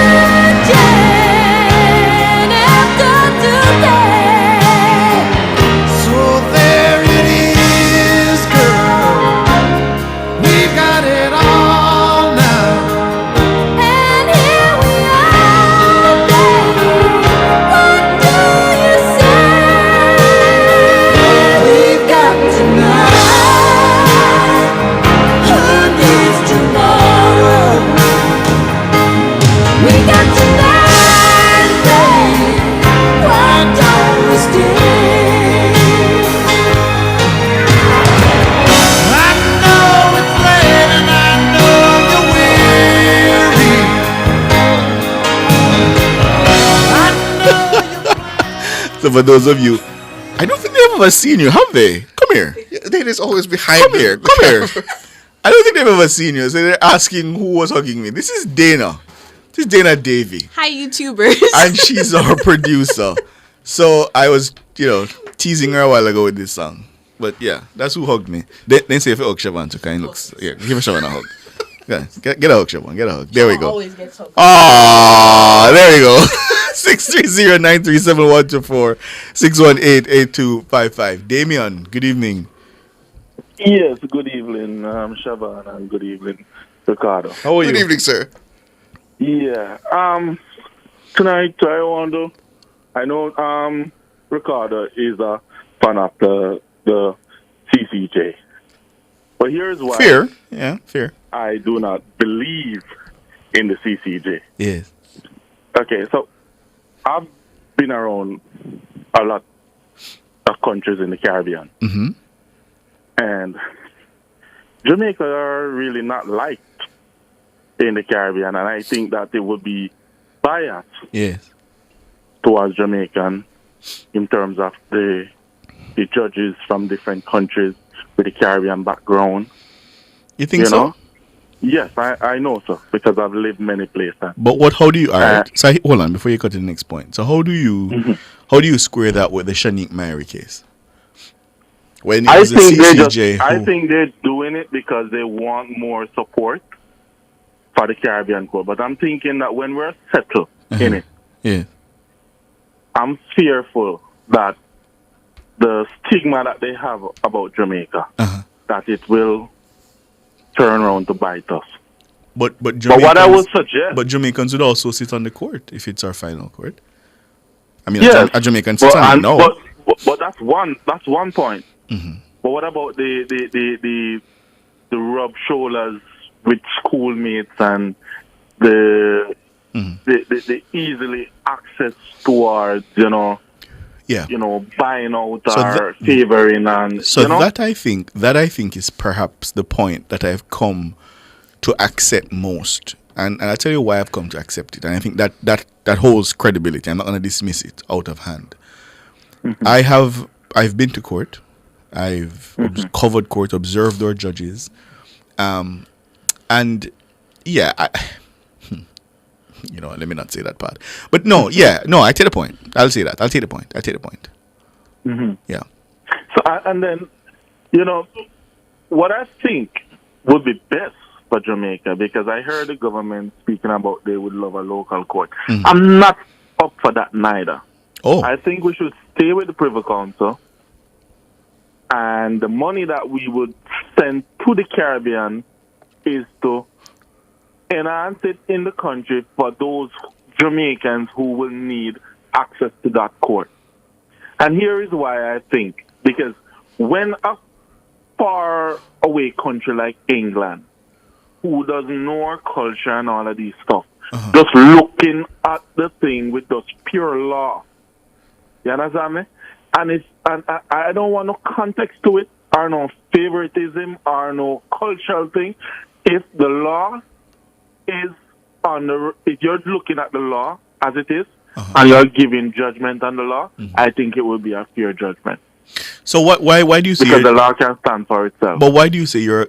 I get why you're against the CCJ, because you think they'd be biased to Jamaicans, and I don't agree with you. Let me just make that. Yeah, I don't agree. Right. So hold on, but why would you say you wouldn't support a local court here? Because I remember when I usually live in Jamaica, and my brother went to court, and how the judge deal with him as a young man. Yes, they can be brutal, and I see. I would love the separation, because I think the separation, it's fine that you can go to the parish court, the appeal court and all this, but I really do think that court should be as distant away if you're going to need it. 3 parts of the justice system to work, the appeal part. But on that assessment, even if you're talking about physical distance, but in terms of distance from a court matter at the parish level versus the appeals level is quite a lot. Because, as you said, sometimes I see where the judges, they have people who come in front of them at the parish court level and they can be quite either dismissive or very... It's not just the parish court. It happens in the Supreme Court as well. I've seen it. I agree. I agree with that criticism. Say for an example, like Justice Spanton. The man is a rude man. The man go in the House of Parliament and disrespect everybody. That's how Jamaican judges work. So I really would love for someone, with the cartel case, it's a slam in their face. Because they just look at pure law and just make a judgment after the law. But do you think justice should be so removed from the cultures in which it is spawned? That's a good point, Shaman. But we're out of time. I'd love to continue this debate with you. Yeah, but we're out of time. I said yesterday that I think if it goes to a referendum, the CCJ would lose. Just on the basis of that's how our referendums tend to go. No, but not even that. I think what he just expressed, even though I disagree with much of it, is a deeply held belief in the Jamaican society. They do not trust our systems, the justice system in particular, and they just don't think that justice can come out of local courts. I think it's an indictment on our society and our leaders that we've gotten to the place where our people do not trust our institutions. But that's what it is. It's true. I agree that a lack of trust in institutions is dangerous. But I suppose I've never been in the position that many of these people who interact with Jamaicans' court system where they feel that level of disrespect and inability to get justice. So I can only speak as someone who has been kept from it at a distance. Yeah. There's a certain contempt I sense sometimes. And I don't like it. Although I don't think it's much different in a court, say in the United States, where sometimes those judges can be quite dismissive of the people in front of them. But perhaps. All right, that's all the time we have this Valentine's Day. Dana Davy, thank you so much. Happy Valentine's Day, Dana. Bugs, rope. I said, that's right. That's big up. Bugs said that's big up, dog. That's big up. All right, rope. Yeah, all right. My colleagues in the newsroom, thank you all. Our editor, Cara Powell, best in the business. I'm Ricardo Brooks. And I'm Siobhan Campbell. Wishing you a good night.